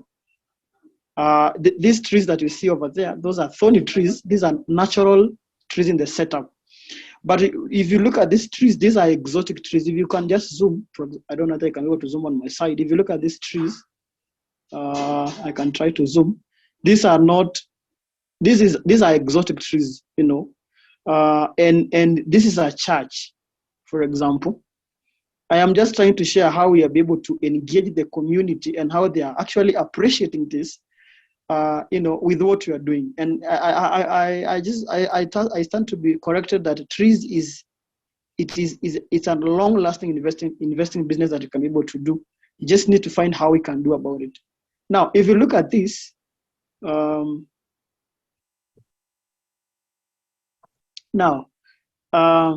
if you look at this, communities Kajiado are dependent on the diminishing resources, smallholder farmers and livestock to deal with high rates of poverty, income inequality, all that kind of thing.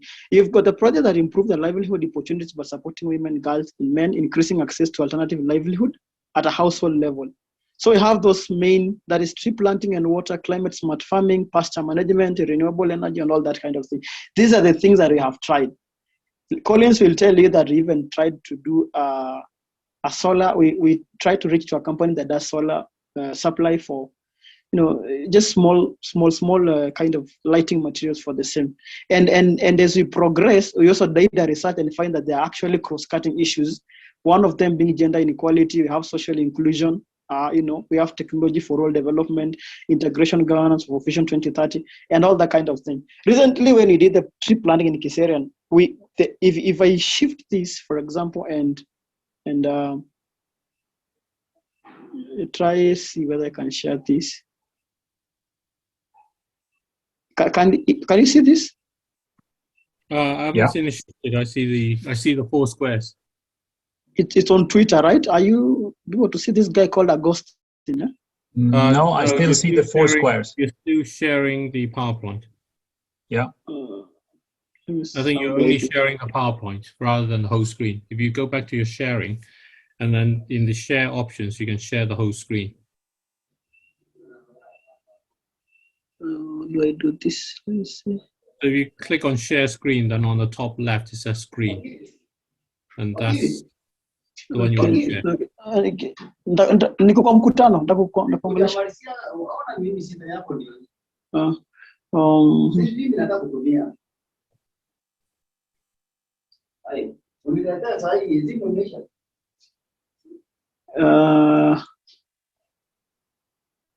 Can you see that?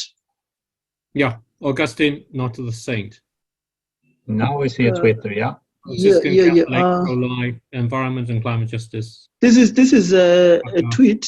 I'm trying to expand it a little bit to. So you see this? This is you see, I have always when I was on my first year, I did what is called communication skills, and I was also taught how we can be able to invest in what is called social capital.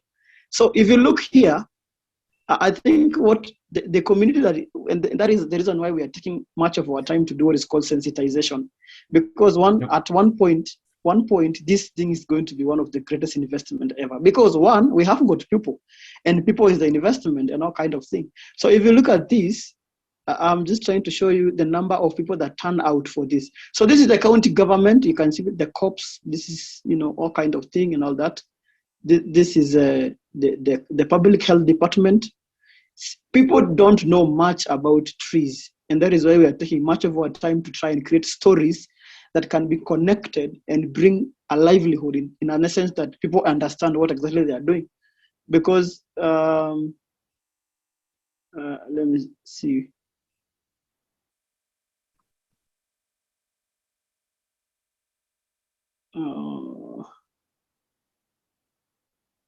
If you look at this, I can maybe try to play. This is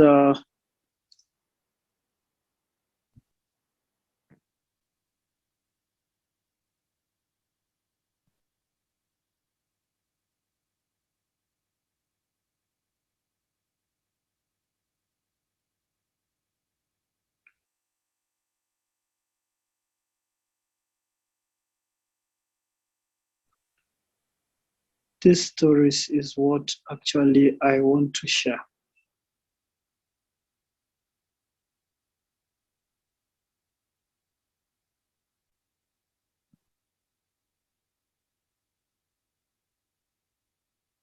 So this is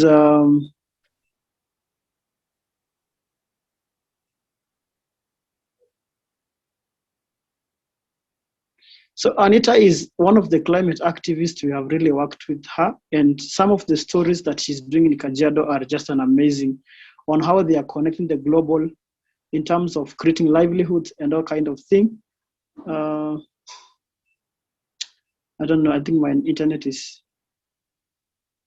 So specific things, I'm just trying to think specific things that can help us to create a livelihood and engage the community over this.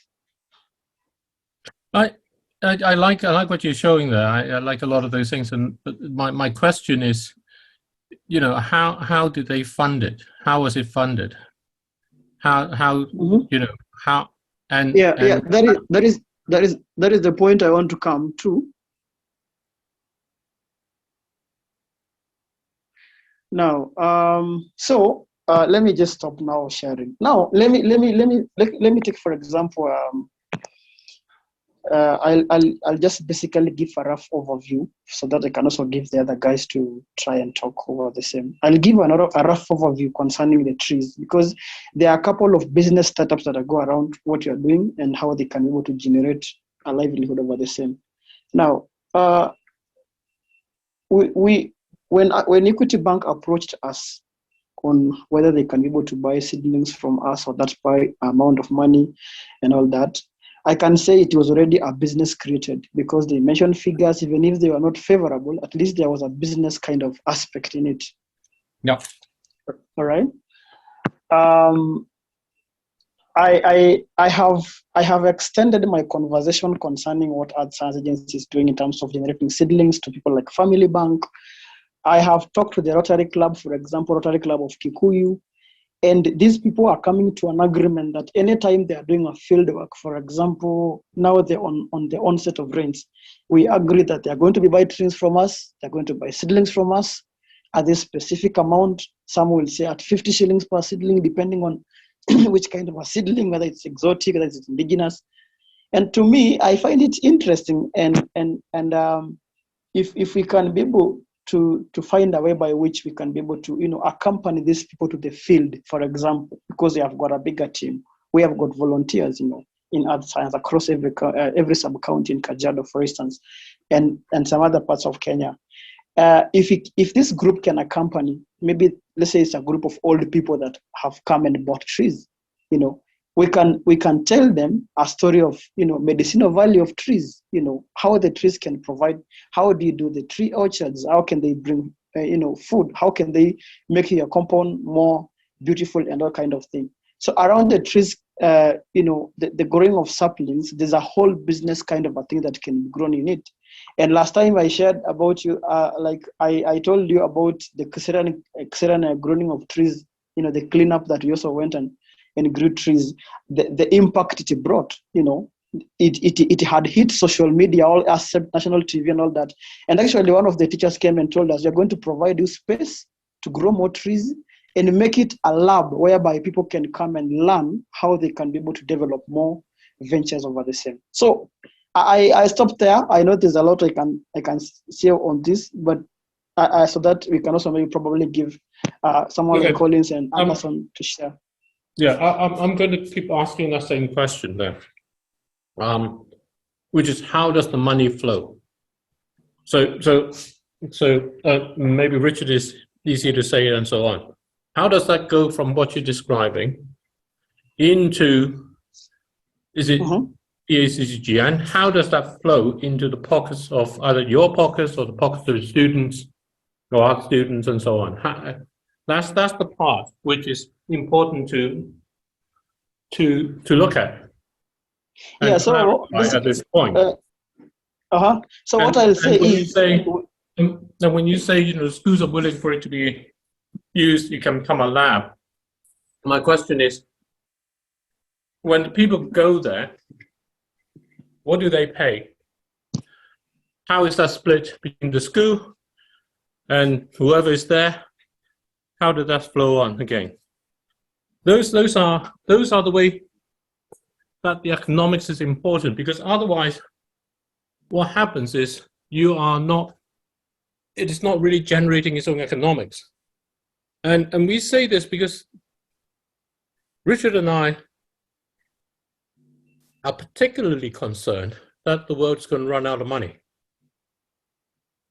And for communities like the communities that you are and where you are, it's going to become much, much harder without some sense of how you can create that livelihood along. You know, it's just not going to be at all the path that you would like it to be. So my question is, I love the stories that you're saying. I love how they are going on.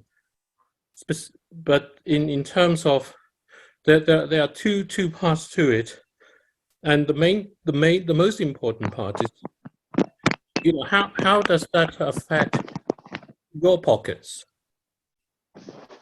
basically? Because otherwise you're doing something which cannot carry itself on.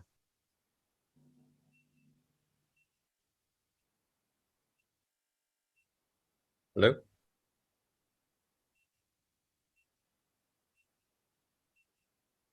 Have I said the wrong thing? No, absolutely not. So, yeah, can you hear me? Sorry, I think I'm trying Yeah, to. we can hear you, Taka. There's a problem here. I think the rain has come with a lot of blessings, including internet has disappeared. So, all the same, we need to appreciate. So, I will say this. We want to do on concerning the lab. We have not known how to charge. For example, how much you'll charge. We have not known. Probably you're going to sit and see what you can be able to do about that. But concerning what you have asked about how does the money circulate, how does it benefit whoever that is doing that and all kind of thing, when I went to Tanzania, I spoke to Camellias, and I think you had a call with Camellias last time, who have Natalia Foundation, if you remember well. They have a bigger recycling plant for plastics, right? And what they are doing is, in a way of giving back to the community, they take two needy kids and educate them through the system, for example. And what we also intend to do is that as a way of, because at the end of the day, we decided and say, you know, this is how it's going to work. Some cash, some supposed to go to the, you know, to the students' hub. Some others are supposed to, you know, to come probably to the thinking choices to continue making, you know, and finding more of the same lab farms and all that. So what we're doing on our accounts, for example, we are depending on the economics and the money that are going to come on our own accounts. Students are going to benefit in this essence. You know, we said that every student that becomes a member of EACCGN has a community that they represent. Considering that we also have, startups, for example, what Collins Manyasi does with the Vijiji Hub, they have their own other startups, but they are coming as partners of this kind of a thing. So you'll find that, for example, what we're doing, we want on during the launch, of which probably I think David will be present. I'm assuming maybe probably will be there. We want to be having a section whereby we can be able, for example, to be giving bursaries to the students as a way of benefiting to this kind of a thing. You know, try to think on our way. We're also thinking that we can also be able to help students to come up with startups, you know, that favor what they are doing in different inventions. Back in their villages, you also want to try and see how we can be able to, you know, give a niche of advice also for not just to be around EACCGN, but also to extend this to the villages where these students come from. You know, and that one has been done through, you know, the accounts collection. That of course the team are the trustees and that kind of thing. You know, some of them are here. Someone like Tiffany, I think she has not joined us, but it is a collective responsibility whereby, you know, whatever that is collected or whatever that has come through the account, there's a way by which it can be able to reach out to the students and also to the entities over the same. We have not done the exact figures depending on what comes in and what goes where, but that is our main kind of thought in terms of who benefits from what comes through the network. I think you're going to find, I mean, I think the description there sort of works, but it doesn't work. In kind of my mind. And it's tricky, and I think it's important to try and thrash it out through. I mean, Richard, you know, if you listen to it, you never sign that contract. No, because I don't see where the money is. And okay. maybe I mean, it's not us saying we won't or whatever. It's just that, you know, if we put our kind of hedge fund hat back on, you just not sign that. Oh, okay.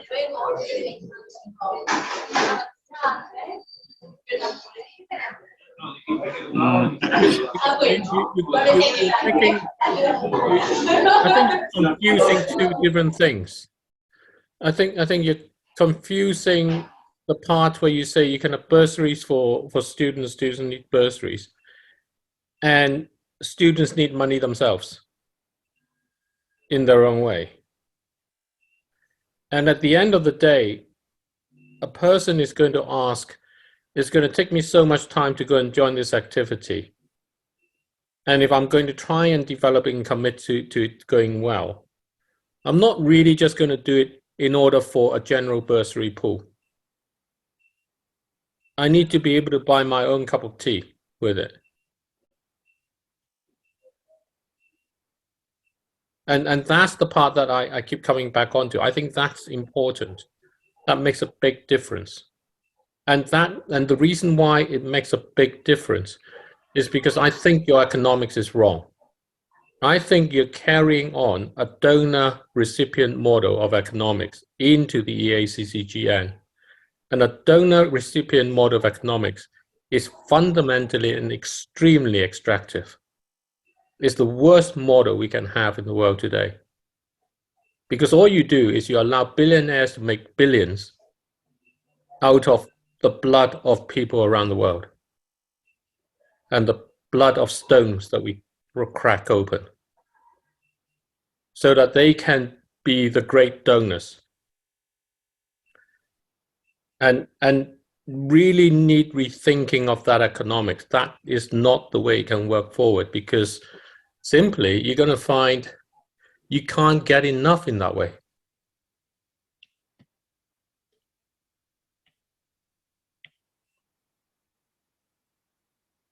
It's worth sitting down and trying to do the sums, and then coming out, and what you're going to end up with as you go on do that and coming out is you're going to find that actually you can pay everyone maybe, you know, 2,000 shillings, and that's just not enough.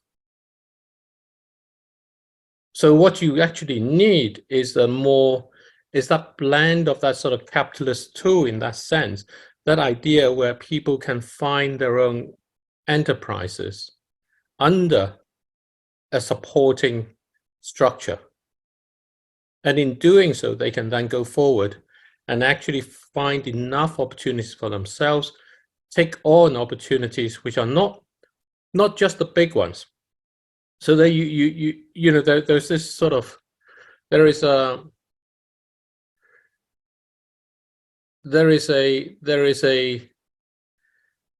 kind of a framework which you talk about, which is very true. So if you pick, if you take the slide you had about, you know, women and gender equality and what that implies, there are like tens of thousands of things that can come from there,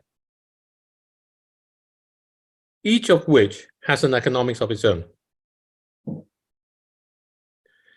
And the question is, how do you allow that, those tens of thousands, to happen so that each one of them is mindful of what everyone else is, in effect, is mindful of the restrictions, simply goes forward with what it can provide, and uses the resources that it finds, as opposed to all of them calling on kind of a central fund for funding in that way. It's a real, I'm clearly, obviously, I don't fully understand the situations, but the economic story, I think, is not the right one. I don't know what you think, Richard. No, I don't see the, how should you put it? When you build a business, everyone must have an incentive to be part of the business, otherwise the business will fail. And like David says, if I'm putting effort and time into something, I want some form of reward for it. And I don't see how that money flows. is I want to give my 3 hours to go to clean up Caesarean, but by doing so, I want to give 30 hours afterwards.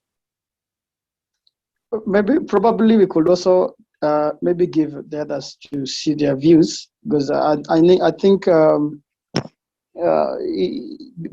that the thinking is not actually coming from one entity. I think maybe Collins Manyasi also have something to say, because concerning of the slide that I've shared and maybe the lab form that we have and what I've just said about the cross-cutting issues. For example, I mentioned about the area around the Green Shanga where the women are going to benefit in this essence. It's going to be, a kind of a park whereby they bring their beads there, and it'll be a collective place where people can come and see different artwork of designs, in women and that kind of thing. It can come a central place whereby they can sell their beads and directly get paid about what they are doing. So if for example, how do you get paid is my question. Yeah, that's the thing. That's the thing I want. That's my question. Is how do you get paid? If you can't answer how you get paid, then you will eventually drop out of this. That's my point. Okay, if they bring how do I call it? If they bring let me try see what this is. I want to show you what this is in terms of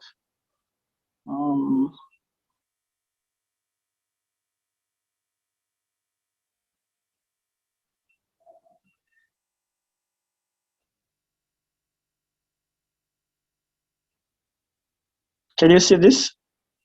It's starting. It's starting, yeah. So I'll pick, for example, this ornament here, which is some of the things that the Maasai women makes back in the village. All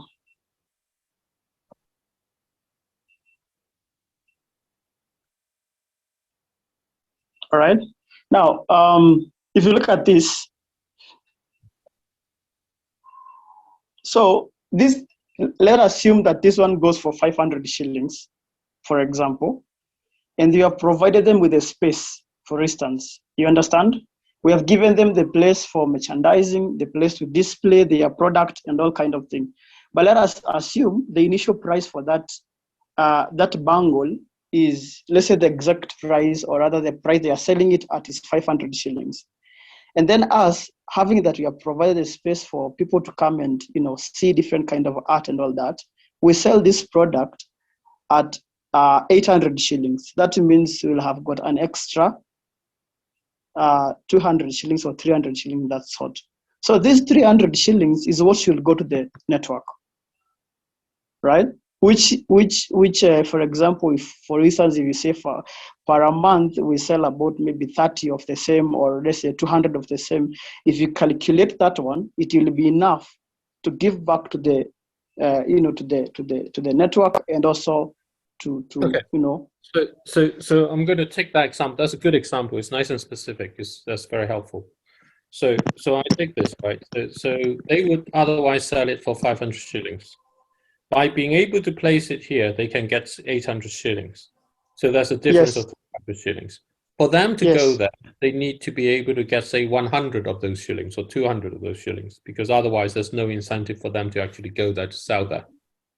Right? They're not going to sell it for 800 shillings to give the 300 away. They're going to sell it for 800 because they will be able to make, 600 or 650. You split it in half or whatever it is, right? Yes. And that is the essence of us. If you look at the economics around the Green Shanga, which is under Art Science, it is one of the ways of doing it is to try and create additional livelihoods apart from what the women do back in the village. You find that the main activity they do there is to cut charcoal. So, and that is one of the things that we're trying to go against in terms of carbon emissions and all that. That's what the Maasai women do mostly in terms of try to create a livelihood. So you see that we will be able to make these women to be busy in terms of making their own art, because they are the one who makes these beads by their own artwork of hand. So one, we're going to provide a market not only for the women. Of course, it is going to be the women who will benefit because it's going to be their business. But we're also going to open a lab whereby anybody else and any investor can come and see what the community is doing. I'm pretty sure there are more other ideas that we, the other gentleman has over that. Okay, so you have that. We'll comment about those other things. Already this one is on the ground. This one is already operational, actually. No, I understand, but you are avoiding the question, which is you help to create that thing there. Okay, so you organize it. You call these women. You've been visiting there and everything. So they make so the 150 goes along into this activity. What do you get? Yeah, that is what I said earlier, that if the initial price is 500, for instance, all right? No, let's say the enterprise gets 150. Yes. What do you, as Kaka, take at the end of the day into your pocket to go home? That's my question.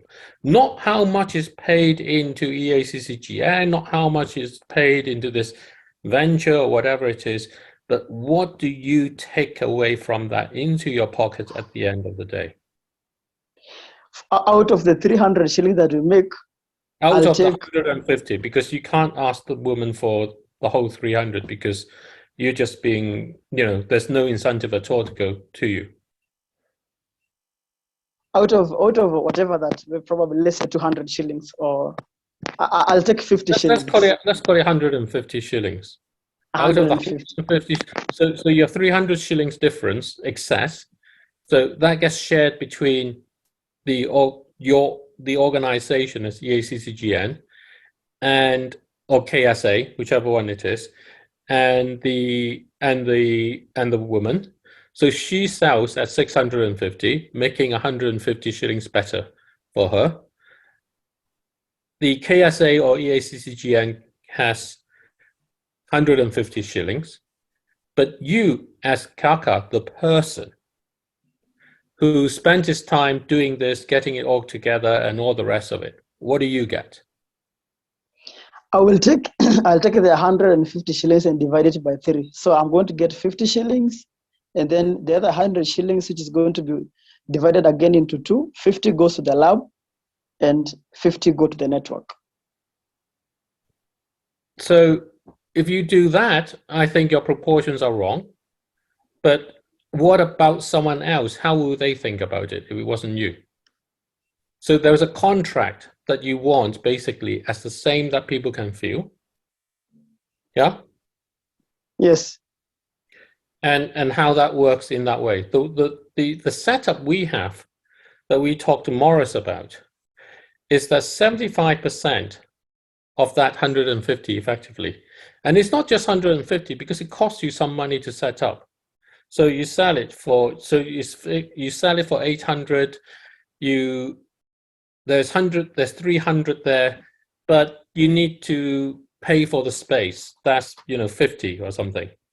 So that leaves you 250. The 250 is and you need to pay for electricity.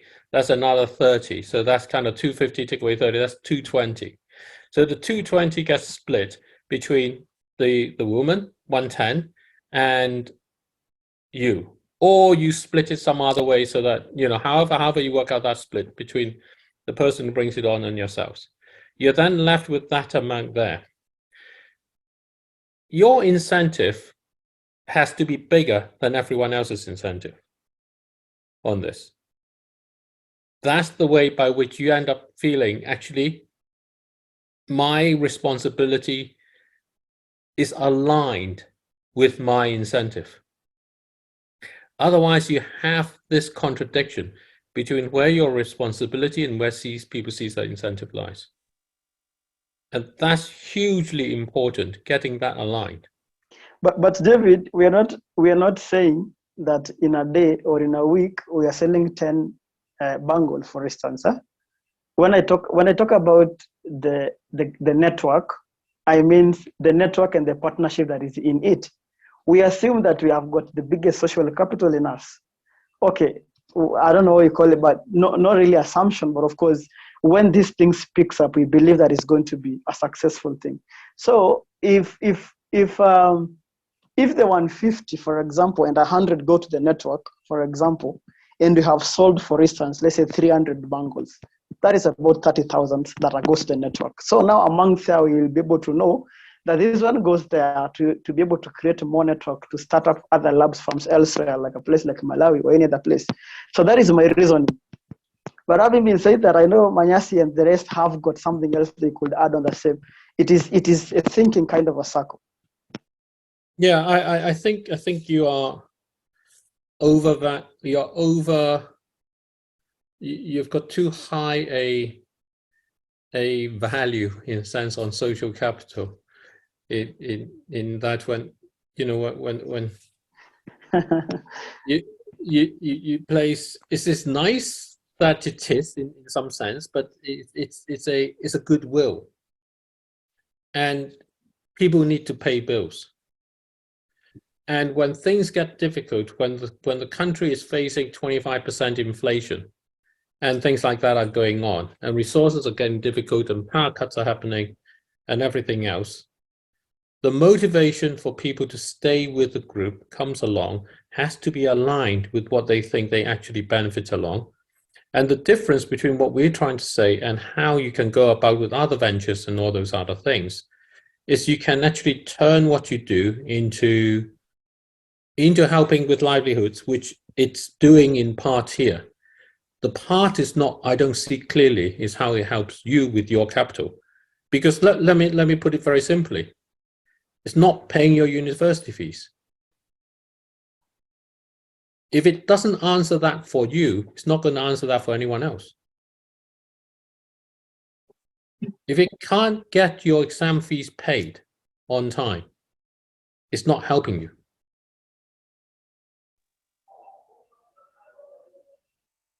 Feel free to chip in. No, it's the practical reality of the situation. You need to see the flow of money. When you see the flow of money, for it to remain something everyone will want to be part of, it needs to make sense for everyone individually, because you actually don't need a contract. People will want to stay in that structure because it benefits them. Otherwise, they're going to work in a shop somewhere or do some other thing, because they're all going to face the same pressures to pay the fees and everything else that goes along with it. Yeah. So it needs to be seen that it can generate enough. So let's take the example of the 4Fs conference, which, you know, I mean, here's an opportunity to go along and say, might be able to do something effectively to bring a group of people together and organize a catering for, you know, 600 plus people in some imaginative form. Mm-hmm. And I don't know how much it is for a lunch in Nairobi. Not an expensive lunch, not a fancy lunch, you know. but about 200 shillings. About 200 shillings. So there's probably let's say 250 or yeah, something. Yeah. So there's probably room for something like 30 shillings a person in whatever gets set up and thinking about it. So the way you need to think about it is, if it's like 30 shillings a person and you have 600 people, that's 6,000, that's 18,000 shillings, basically.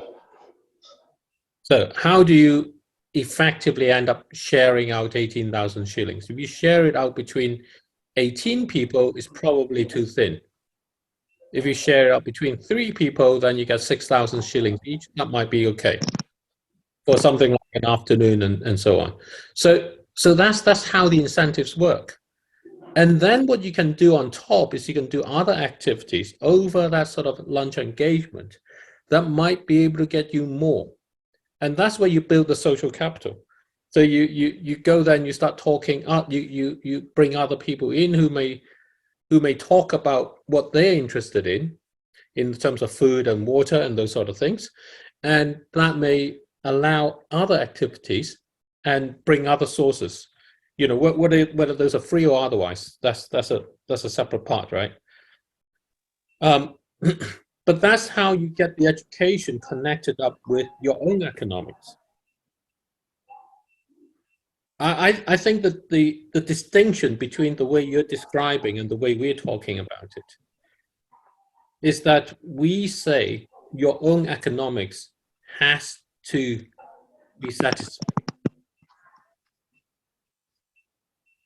You have to ask, how many of these do I need to do to be able to pay my fees?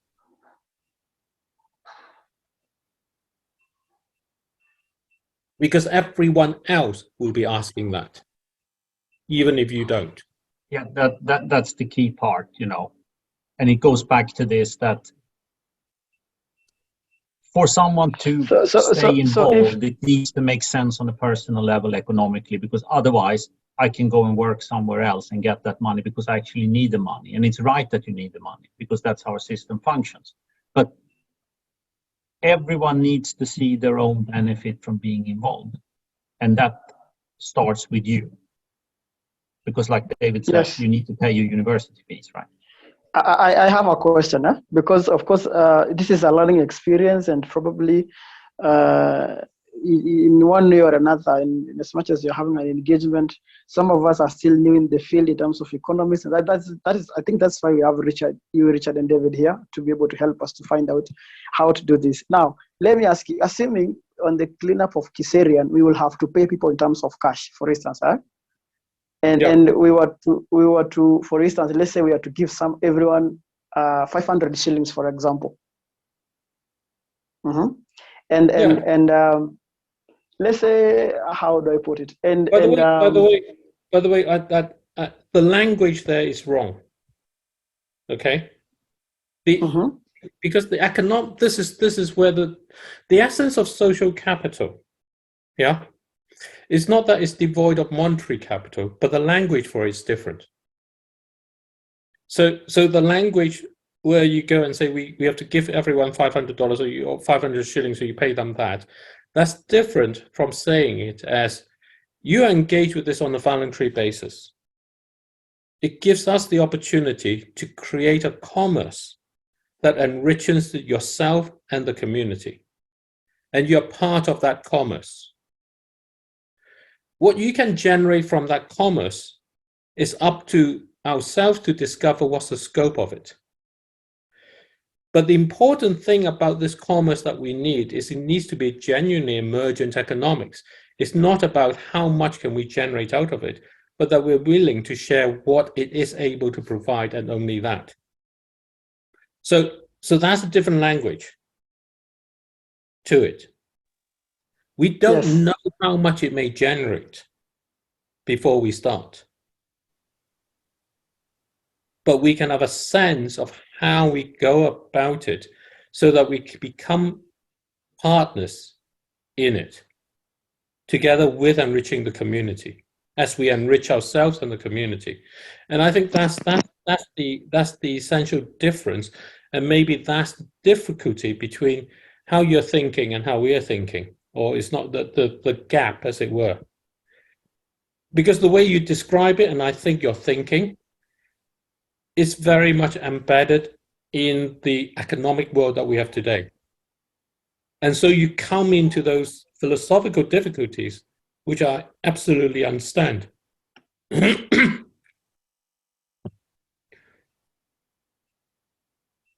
But we have to straddle that somehow. Sorry, I'll let you carry on, but I'm just saying that I would express it very differently.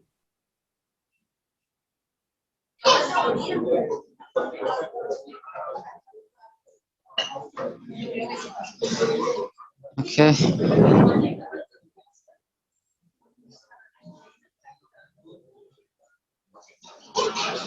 So, Kaka, you are okay. Yeah, just go on, Collins. Okay. So, I think I sort of understand what David and Richard are trying to point out. I don't know whether you can hear me.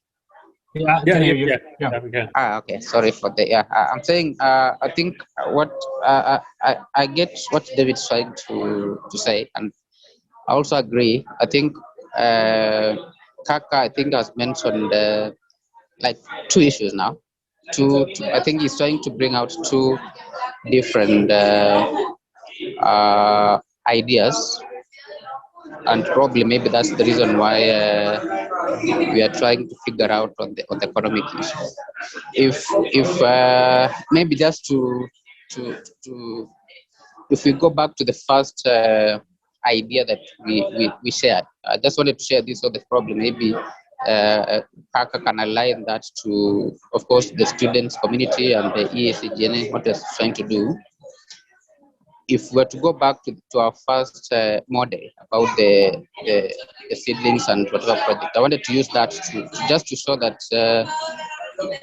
if such a model works out, and I like what David mentioned about buying the story, is that you're opening up an avenue where you don't just want to get money from people buying the seedling only, but actually even being in a position to have people pay to just visit, to watch, to learn. So basically, we are trying to open up the channels for you to get money out of what you have created, and not necessarily people coming in to buy the seedlings. I just wanted to give that example so that it can show why probably for also someone who is trying to do social enterprise, is that even if you have a challenge of people buying the product, then such a model, if it's well planned out, then we have groups that can actually just pay money. You can charge groups to come. If every individual has to pay like 100 shillings, and we have all these groups, students, international schools, companies who do social responsibility, people who just want to drive in and see such kind of things. So we open up that space for getting that income from such a kind of a model, if it's well planned out. Then whatever Kaka is mentioning about now, these are the cross-cutting issues. Now these are initiatives that can actually be now tapped once such a model kicks off and is working. So you can have all those groups that is mentioning about the beadwork, about the water component, about the other issues that can actually now be incorporated as complementing activities within the first model that we talked about.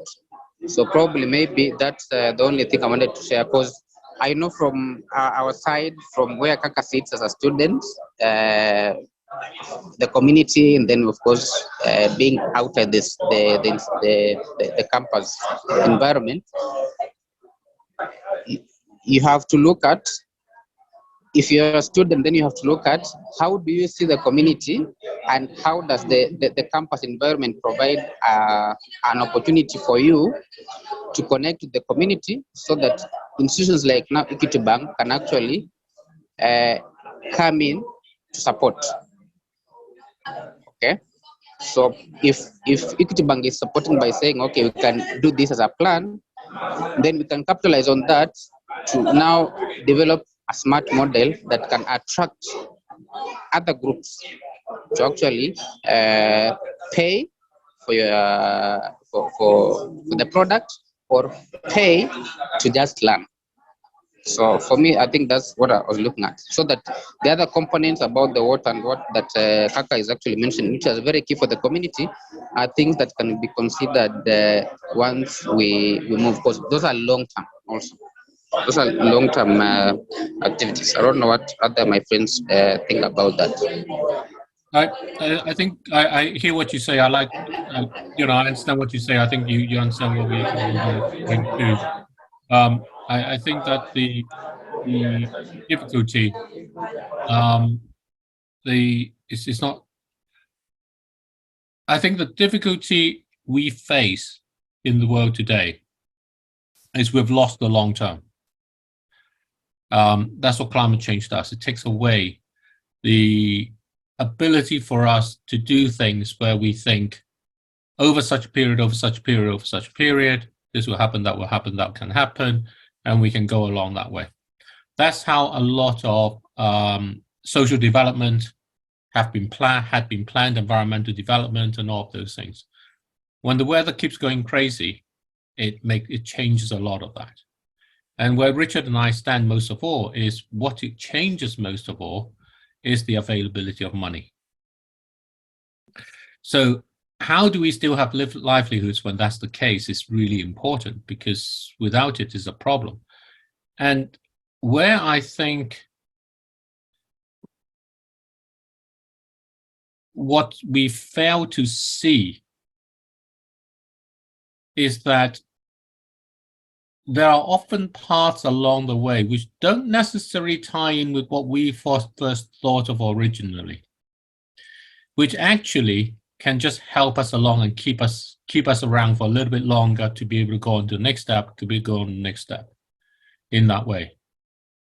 And that's where in a sense, you know, if I take Colin's description, right, and I take it one step further, and I take the bracelets that Kaka describes, and I look at that and I'm going to say, you know what, I am going to have a few of these women come along and they can help me demonstrate, and I'm going to connect them with a cafe in London that does things about ethnic beads and things of that kind, with a session where they can earn some money along this way. And they will earn potentially, in comparison, quite a lot more.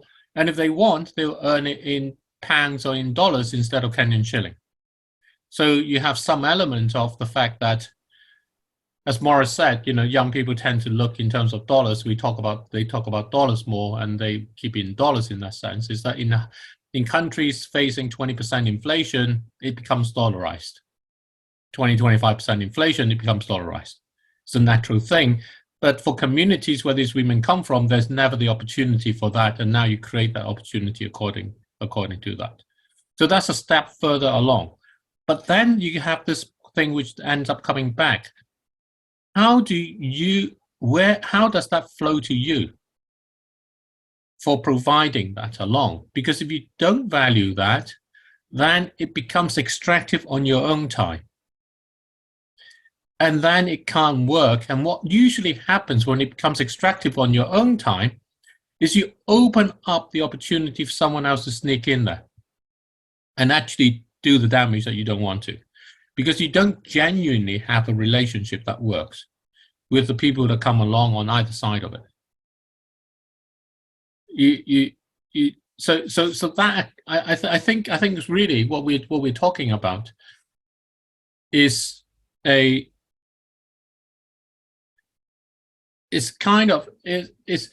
know, as I speak at one level, it sounds like, it just sounds like greedy economics. But actually, right economics has to involve costs and payments at the right level. And some of these payments may be monetary, some of it may not. You know, my wife's gone to take my daughter to be able to play with her friends in the park. I'm going to have to do something for her. That's not money, but that's an economics along in there. So this comes along through that connection of value exchanges that helps us to become stronger and become more coherent together as a group is what economics is about. And if you try to do it in a way that says it's all just goodwill, it won't work.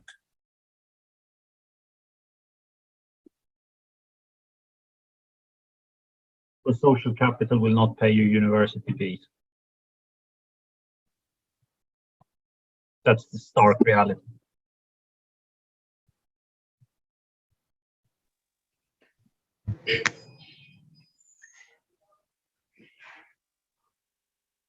Anderson? Good afternoon. Good afternoon. Yes. Good afternoon, David and Richard. I am Anderson Capo from ESA. I've been following up on the discussion, and I'm trying to narrow it to understand that what you are concerned about is with our projects. How do we earn by ourselves, or rather, how do we make it a living out of it by ourselves? To avoid a scenario in the near future that will be depending on donors to run our own activities. And this is all about the economics you're talking about.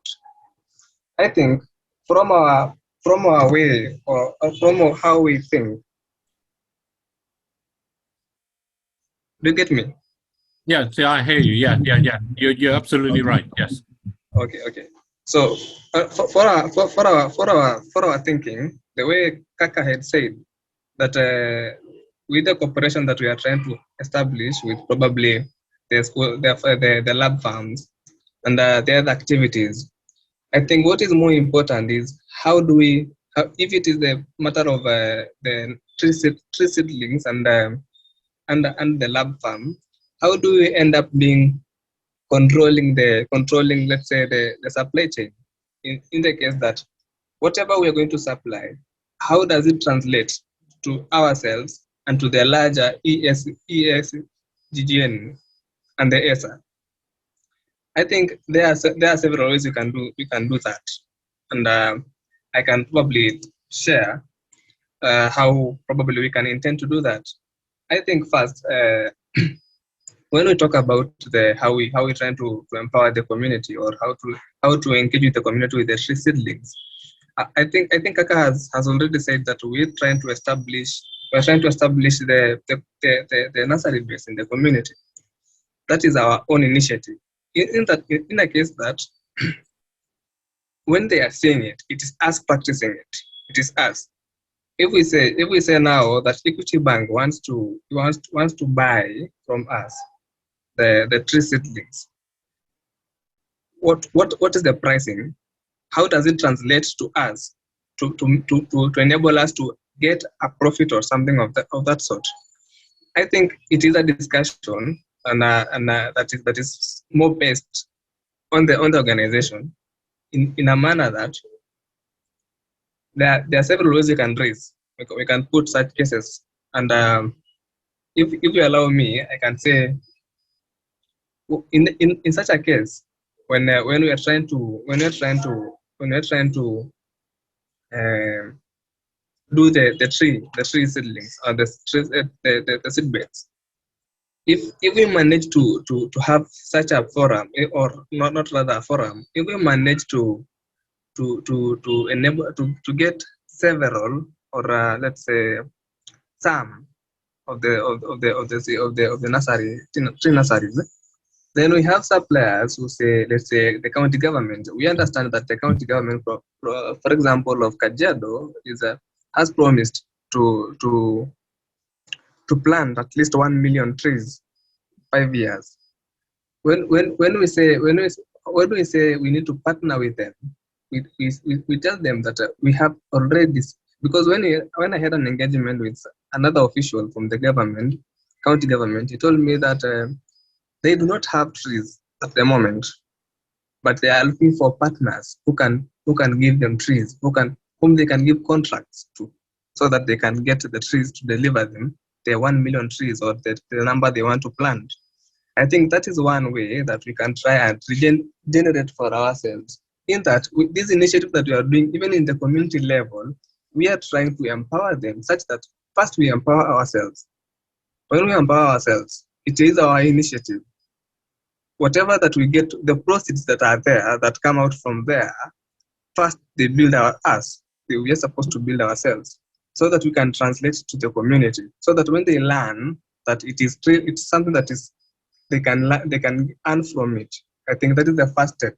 That they will see that us, for ourselves, we can say that we can probably be having something that is giving back, such that if it is a matter of saying we have a problem with someone paying school fees, I think it's a discussion of how can we do that, because already there is money through the supply or whatever. So I think the thing that we concentrate on is how do we create the network of supply. I think we have, and I think by virtue of us having done some of the projects with the government, I think it is high time that we say we can actually get into contracts with the government. That is one. On the other aspect of the lab farm, I think it is still another way of getting us trying to get ourselves on and on the project to become ours, not just for the school, but it is our idea that is in their school. So first, I think we need the thing that we can literally do is because it's a lab, it's a technical thing. You'll have to engage some of the partners. What are we trying to achieve with the lab? Are we trying to look for some sort of the let's say trees that are medicinal, that can be used or can even be referred to the Kenya Medical Research Institute to have some of the drugs extracted from it? I think by that, when you be controlling, when you be having that, not only from the school, if it works in the school premises, it then lies on us that we look for our own place and develop that, or else, or still better still, let's say with our communal engagements, I think there are land spaces. I think it's a matter of us to sit down and say, as an organization, how are we going to make this as our own initiative, such that if we try and say, if we say, how much can we make from this project, or if we look for a donor, someone to fund us, we will come there in a matter of, if you help us do this, this is what we can earn, and this is what you can get from it as an individual or as a group. So I think it is a matter of, if it is in terms of economics, I think it is in terms of it's a way that we can still sit down, see well how best, moving away from the fact that we are being trying to be the people of goodwill. How then can we translate to our own development? I think that is what you are asking about.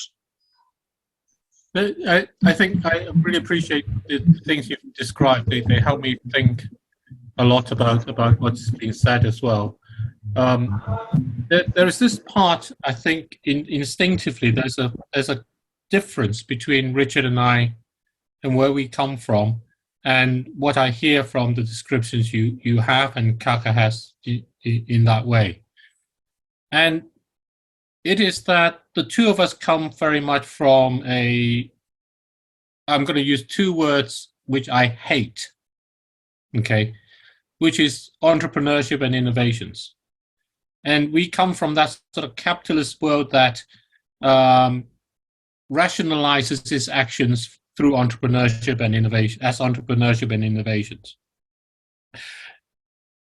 However, what that does, and the reason why Richard is about as capitalist a person as you're ever going to find, and I'm pretty much the same, is this distinction between allowing things which you hadn't thought of before to come along and actually have a chance to be tried.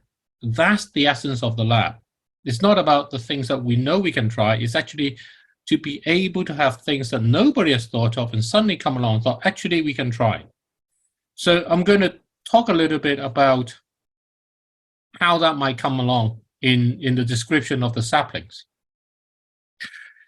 I'm going to take away all the issues about who owns the saplings and who signs the contracts and who's the buyer and all of those things. I'm just going to stay with the issue of growing saplings. And Kaka sent a letter from a school to say, we'll be very happy for you to come. We have water. Please come along and plant. Now, as soon as you start planting saplings, it may turn out that you don't have enough water. And even if you did have enough water, how should you be using it? And the aspect of saying, how does the school use water so that we can actually make use of the wastewater from the school for the saplings? Can we do that? That's an approach, that's an aspect which is not part of the original contract, but which can be extremely helpful in many, many ways. And if we go back to the pictures that you had from Kesarian, some of the exchanges about the concern of who's going to be watering it and looking along, that aspect of saying how is water used and how can we make better use of it is really important. And it goes to me sending out a picture yesterday of an article about using solar, using direct sunlight to disinfect water, leave it outside for 6 hours. It kills off all the microbes. The ultraviolet light kills off all the microbes. You can then think about, oh, actually I can do all sorts of things as well if I start doing that. And because it's hot enough, I can build a condenser and I can actually distill it. Not only that, I can probably use a bit of metal, create a parabolic mirror in part to make it hot enough for me to create a steam engine. And then I can generate the electricity from direct sunlight and disinfect the water, and so use it as a way that I can use wastewater, and maybe with a little tray to filter things off in the first place. And actually what I'm going to find is I have allowed my wastewater to be a source of energy, a source of drinking, a source of nutrient for my plants, and all sorts of things may come about from it. Those are the kind of innovations, those are the kind of alternatives, ideas that comes because people can see that they can have an ownership, and it can incentivize them forward in that way. And that's important because they will create the jobs that your graduates go and finish, and will find that they will be looking to employ people to help them along with the ideas that they build up during their time as part of this network. This is how our economy is more likely going to go forward than the grand big projects which are going to run into all sorts of problems that we have. And for many parts of places, those grand big projects we just not touch anyway. And that's the element. That's the driving thinking behind why we keep going back and says, how does that economics work along?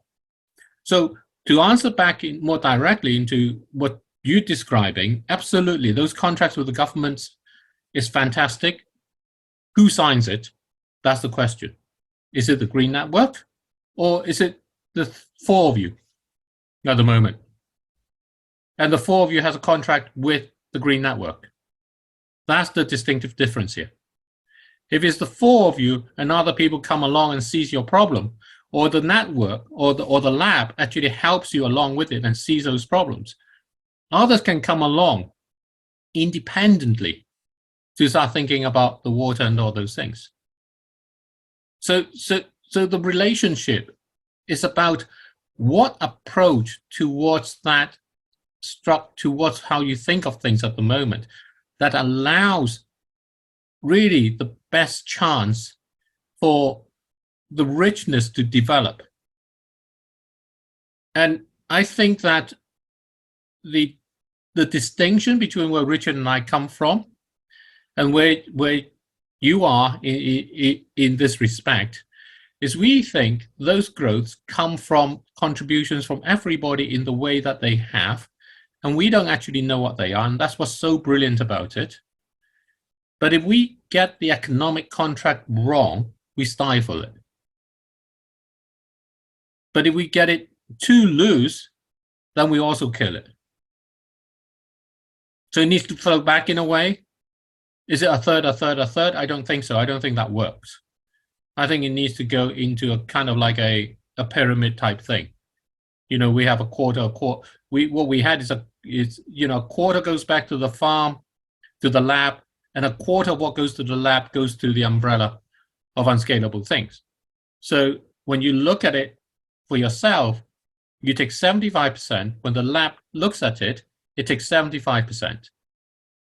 And so it's always kind of the majority owner. And then if you are the people who have done this and you take 75%, so let's imagine that's Anderson and Collins and Kaka at the moment. How do you divide yourself? That's your own contract between yourselves. And then what happens when the government says, you've got this contract along, then you can go along and says, actually, maybe these are different schools and that maybe the lab steps in, maybe it's contract with them. I'm not sure where they sit. I think that's something that you guys need to decide on.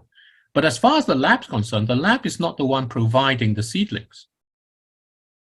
It's you and Collins and Kaka who are the ones providing seedlings.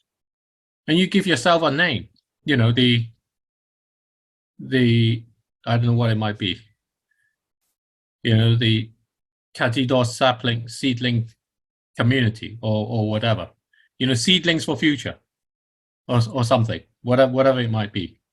So that becomes a venture where you seek out certain people to try, and there's a certain capacity associated with it, but you're cognizant of that and you're not trying to expand it beyond capacity. I think that capacity thing is very, very important, and it's learning about that capacity along. How that economics feeds through to make sure that you feel the capacity, everybody feels it equally in that way, that's the key. So brilliant about the government, brilliant about supplying to them, that's a great thing. It still doesn't answer how you share. It still doesn't answer how you price, but the couple of things that come out is actually the stories are more important, and the stories are actually much more valuable to sell in a way than potentially the saplings. Because one of the things that, you know, we all have huge ambitions of planting loads of saplings. We face and Kaka's talked about in different parts, whether it's drought and other things and so on. You've got to be careful. If you plant it too quickly, you empty the groundwater, and then you're in serious trouble. And there's only one way to find that out normally, which is to do it, and then you find out, and then you're in serious trouble. You know, if you ever in a situation where people start saying we got to dig the well deeper, you're in serious trouble.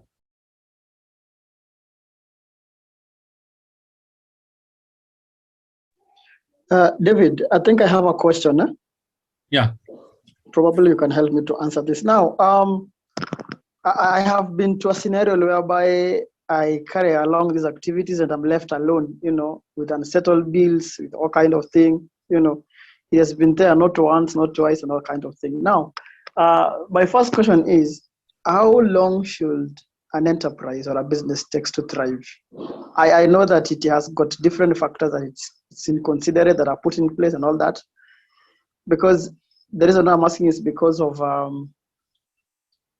course, what we do in area of saplings and all that. What Anderson has mentioned is, and probably what what Collins has also mentioned is that we are not only looking. Okay, you first mentioned earlier enough that it is an emergency economy. That means something else can arise along what you are doing, right? Is that what you meant?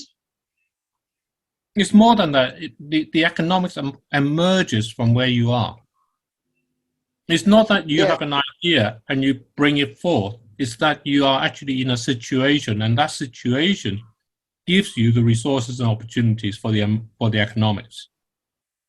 Yeah, I'm looking at this way, and I think we have seen this one even during the excellent cleanup, whereby the government want to plant trees, for example, in an arid area, and they give us a contract. For example, assuming what Equity was doing, yeah, and they buy, like, let's say 20,000 trees for maybe 50 shillings. That's around 100,000, right? That is the amount of money that has come to the enterprise, or rather the green network. Let us assume we have not settled to find where this one goes where this one goes where, but in real sense, you have the money in the account. Last week, you told me to look for someone who is good in, I don't know, it was science, you know, somebody was doing outgoing, someone who's good in accounts, someone who's good in, you know, in physics and all that. When it comes to the area of maybe finances, we have got maybe expert in that area. They'll be able to know, like, how should you do this money. But I'm interested on this part that, because I think what also is affecting us in a way, or personally me as an individual, is like, I think I have this aspect of, you know, looking things in a bigger angle. I'm not sure that it's a challenge on my side, or what is it. Like, I have that aspect of looking things in a bigger scale, you know. Yeah, you know, in for example, let's say covering a bigger geographical area and all that of thing. You know, I stand to be corrected, but how long should should an enterprise take, or rather an enterprise take to thrive before it starts paying for its own self? I think it should always pay for itself. I think ask this question of nature, okay? How many years would it give a plant to be able to live without somehow being able to make it generate photosynthesis, generate its own energy, and actually be able to extract the water it needs itself, and so on? And we go and we water and those sort of things, but actually, if you look at nature, it's always contributing back, and it's always generating its own kind of food and energy as it goes along through.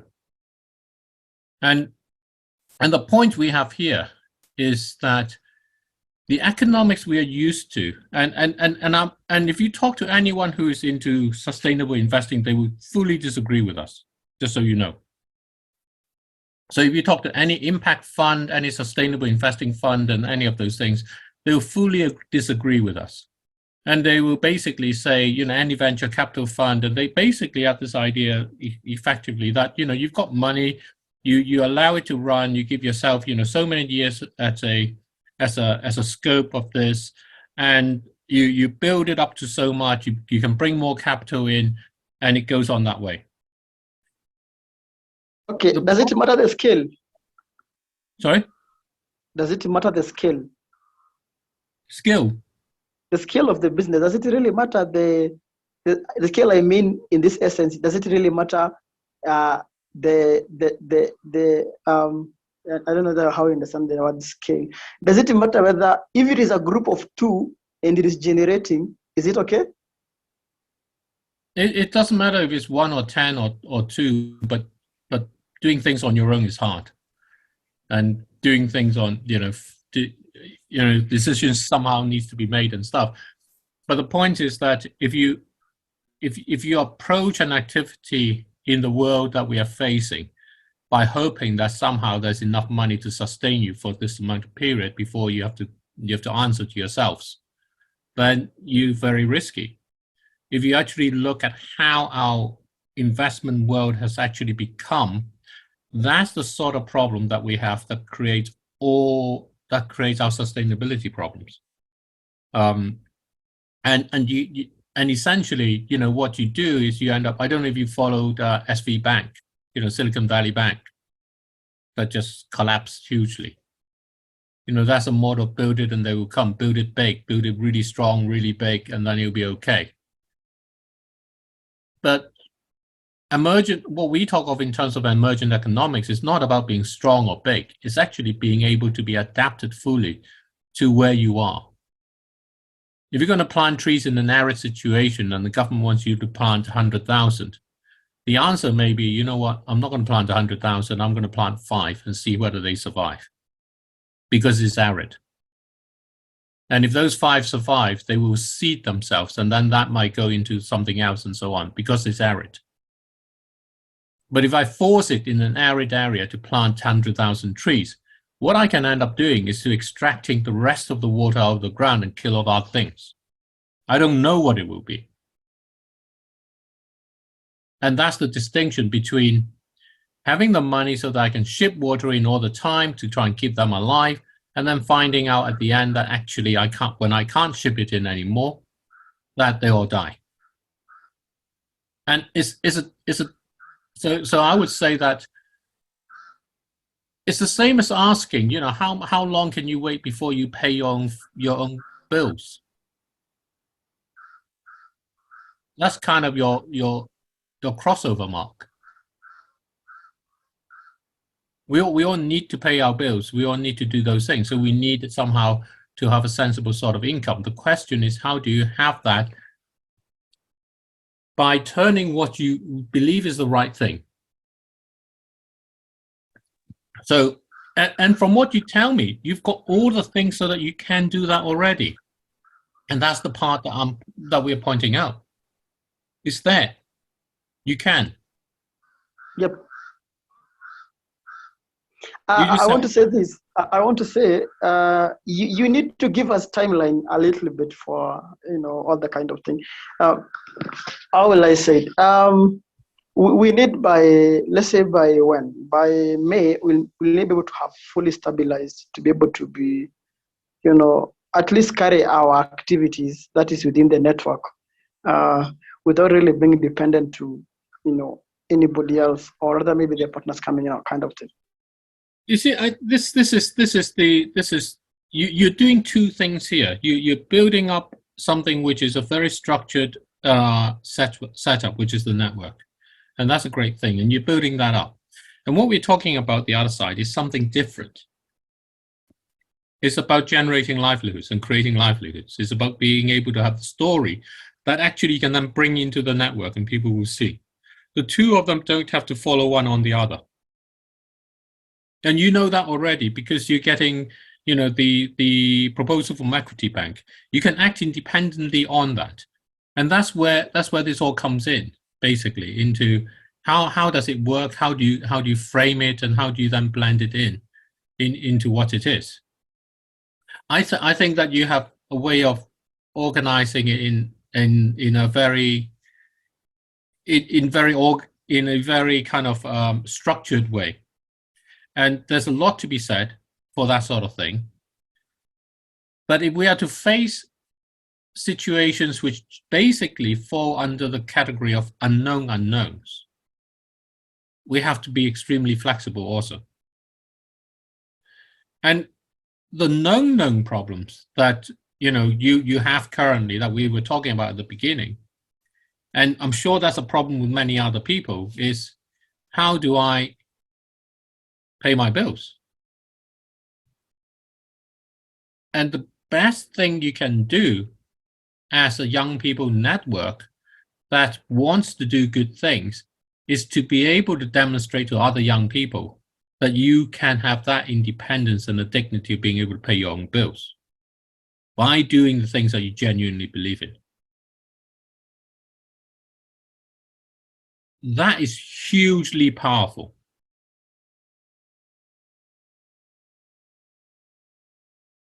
So how do you actually go about doing that? You try little things and you see if they work, and you don't make it so big so that if it doesn't work, then it's actually really hard to wind down. And it's really hard to recover from. So the saplings you have, right? Yeah, even at that level, you can go along and say, okay, 20 shillings, right? If I sell 100 of them, that's 2,000 shillings. You know what? I'm going to go back and I'm going to ask for a better price. I was selling them at 200 a sapling. So, let's say 100, see what they do in terms of that. And create the story, build the story. Build the story of how actually where they're going to plant and what you're going to do and all the rest of it. But start building the story of whatever else, because what you want to be able to do is to be able to say, okay, how will that, and if I can sell them 1,000, that's, at 100, that's 100,000 shillings. That's my bills paid off. And if it's just half that, it's 50,000. Now I covered what I have. So that's 50 at 1,000 of them, that's 50,000 shillings. Now I'm covered in that way. So who are the people who are the partners of this, who needs to take a share of this? And how do I then work out the economics later? Doing that step first gets you into a better position, gets you in the position where you can actually then go and talk to other people involved and say, okay, how do we take the next bit or do whatever it is? It just opens up the avenues by being able to have some sort of income in. It changes the nature of how much room you think you've got for yourself.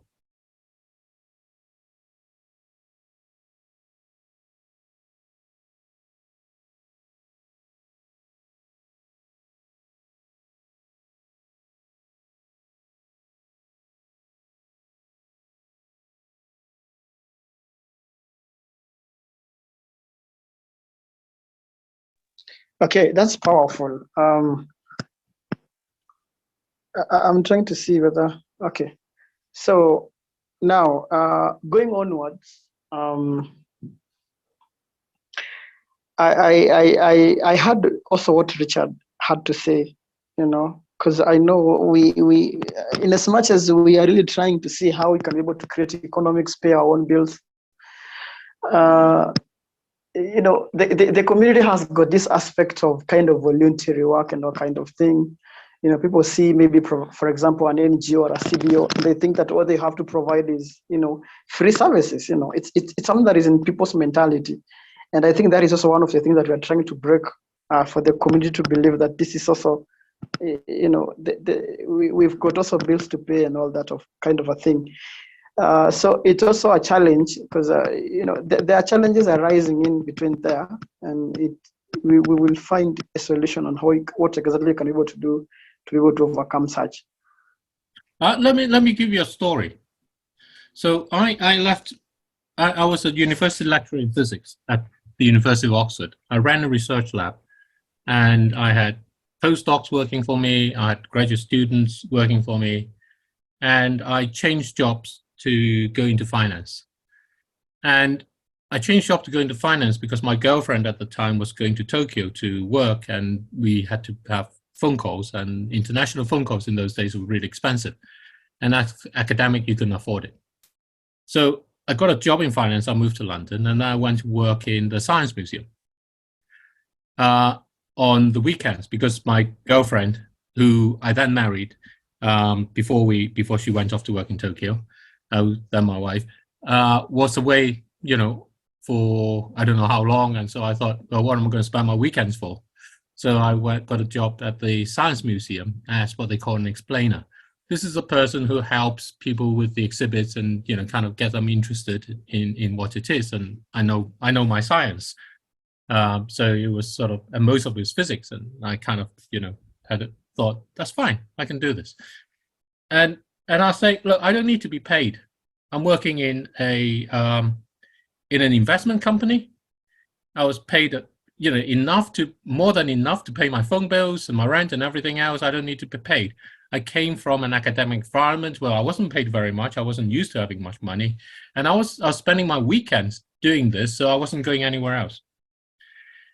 And the Science Museum, which runs itself as kind of like a charity and whatever it is, they had a strict policy. They always pay. And you ask them about it and you say, why? And it comes down to that actually there is a part of it where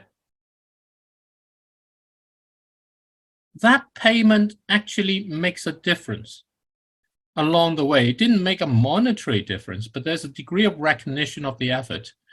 And there's something about making sure that there is a relationship that can develop.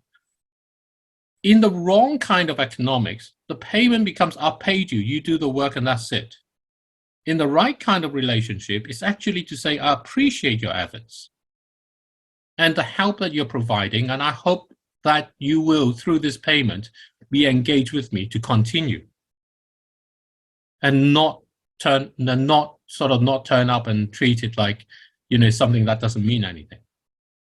So there's definitely a view of NGOs and volunteering that somehow it mustn't be paid.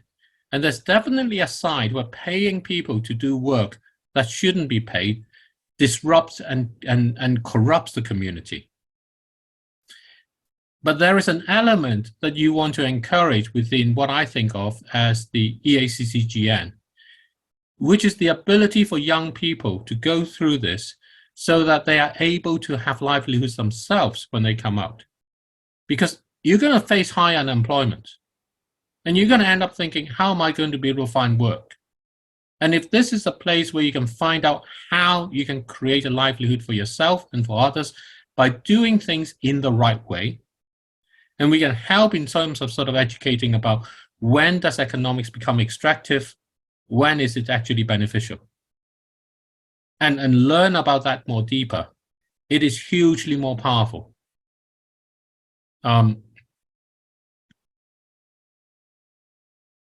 Anyway, Richard, you. No, I can only agree with you and what you say.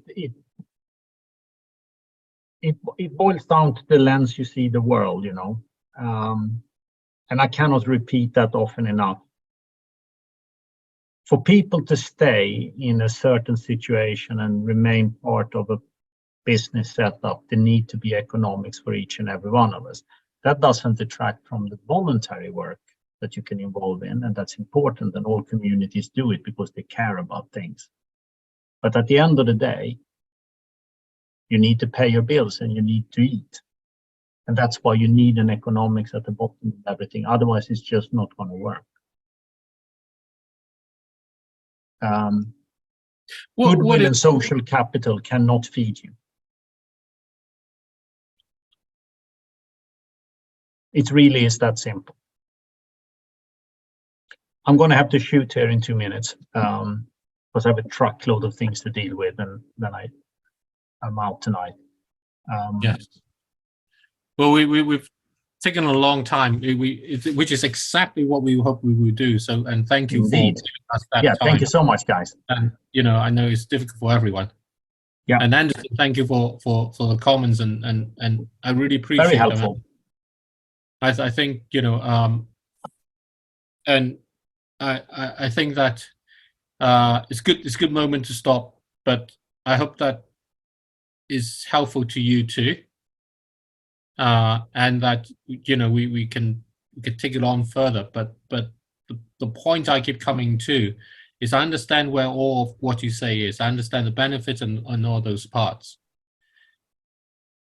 The most powerful thing I think about this network is that it enables young people to think that they are in control of their own destiny coming out of it. And that has to address things like, how do I find a job? How do I find a living?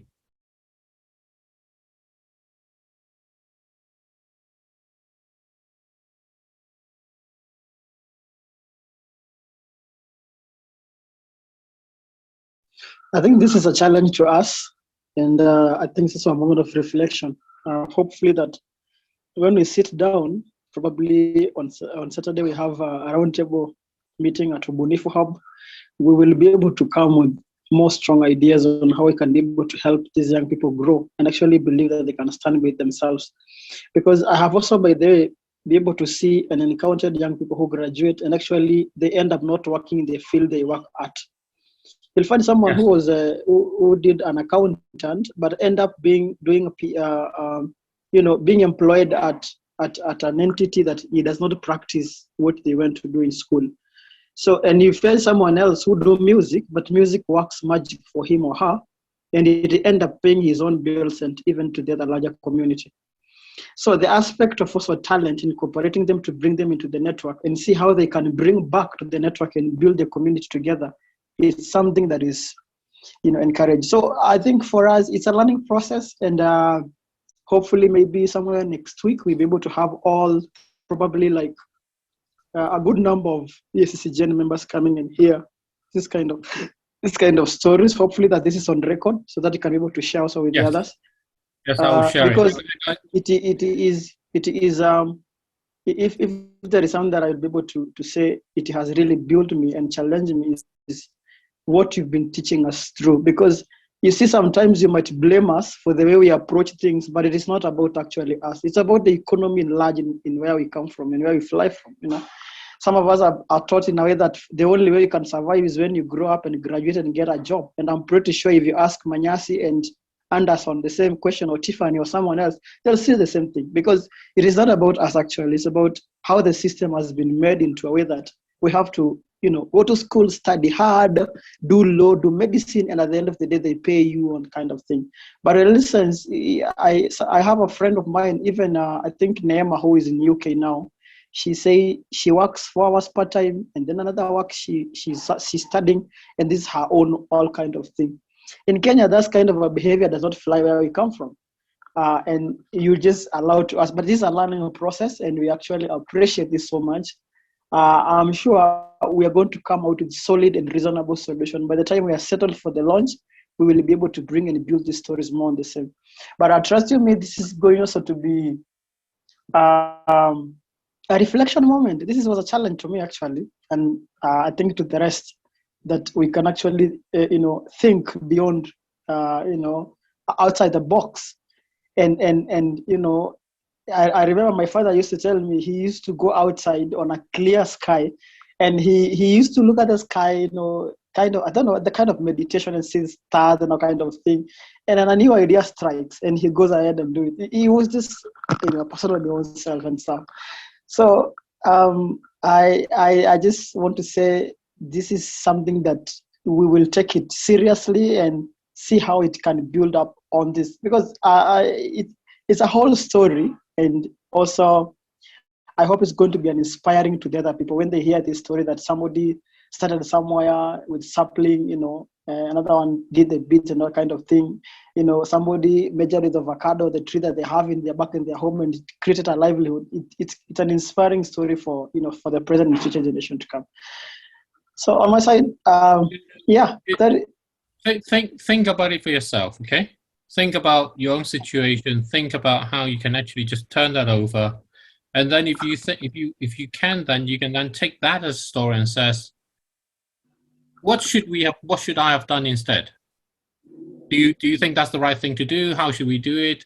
Then you get a dialogue going in a very different way. It's no longer hypothetical. It's specific to how people feel. Do you see? Yep. It opens up all the pain points and all the attraction points.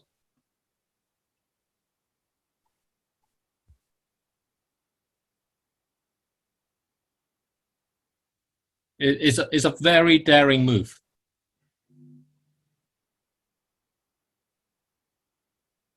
But I would say that is one that you want to do first, so that it sets the whole tone and people understand. And actually, if there are mistakes, if people want a different form of it, you can go along through. We can talk about it, you know, between ourselves a bit more. Like, Richard needs to go. I need to go too. I'm sure you guys have been around for a long time. It's quite getting late. So thank you very much. Thanks, everybody. Thank you. Yeah, we're grateful for this. Okay. Thank you you. so much. Yep. Bye-bye. Thank you.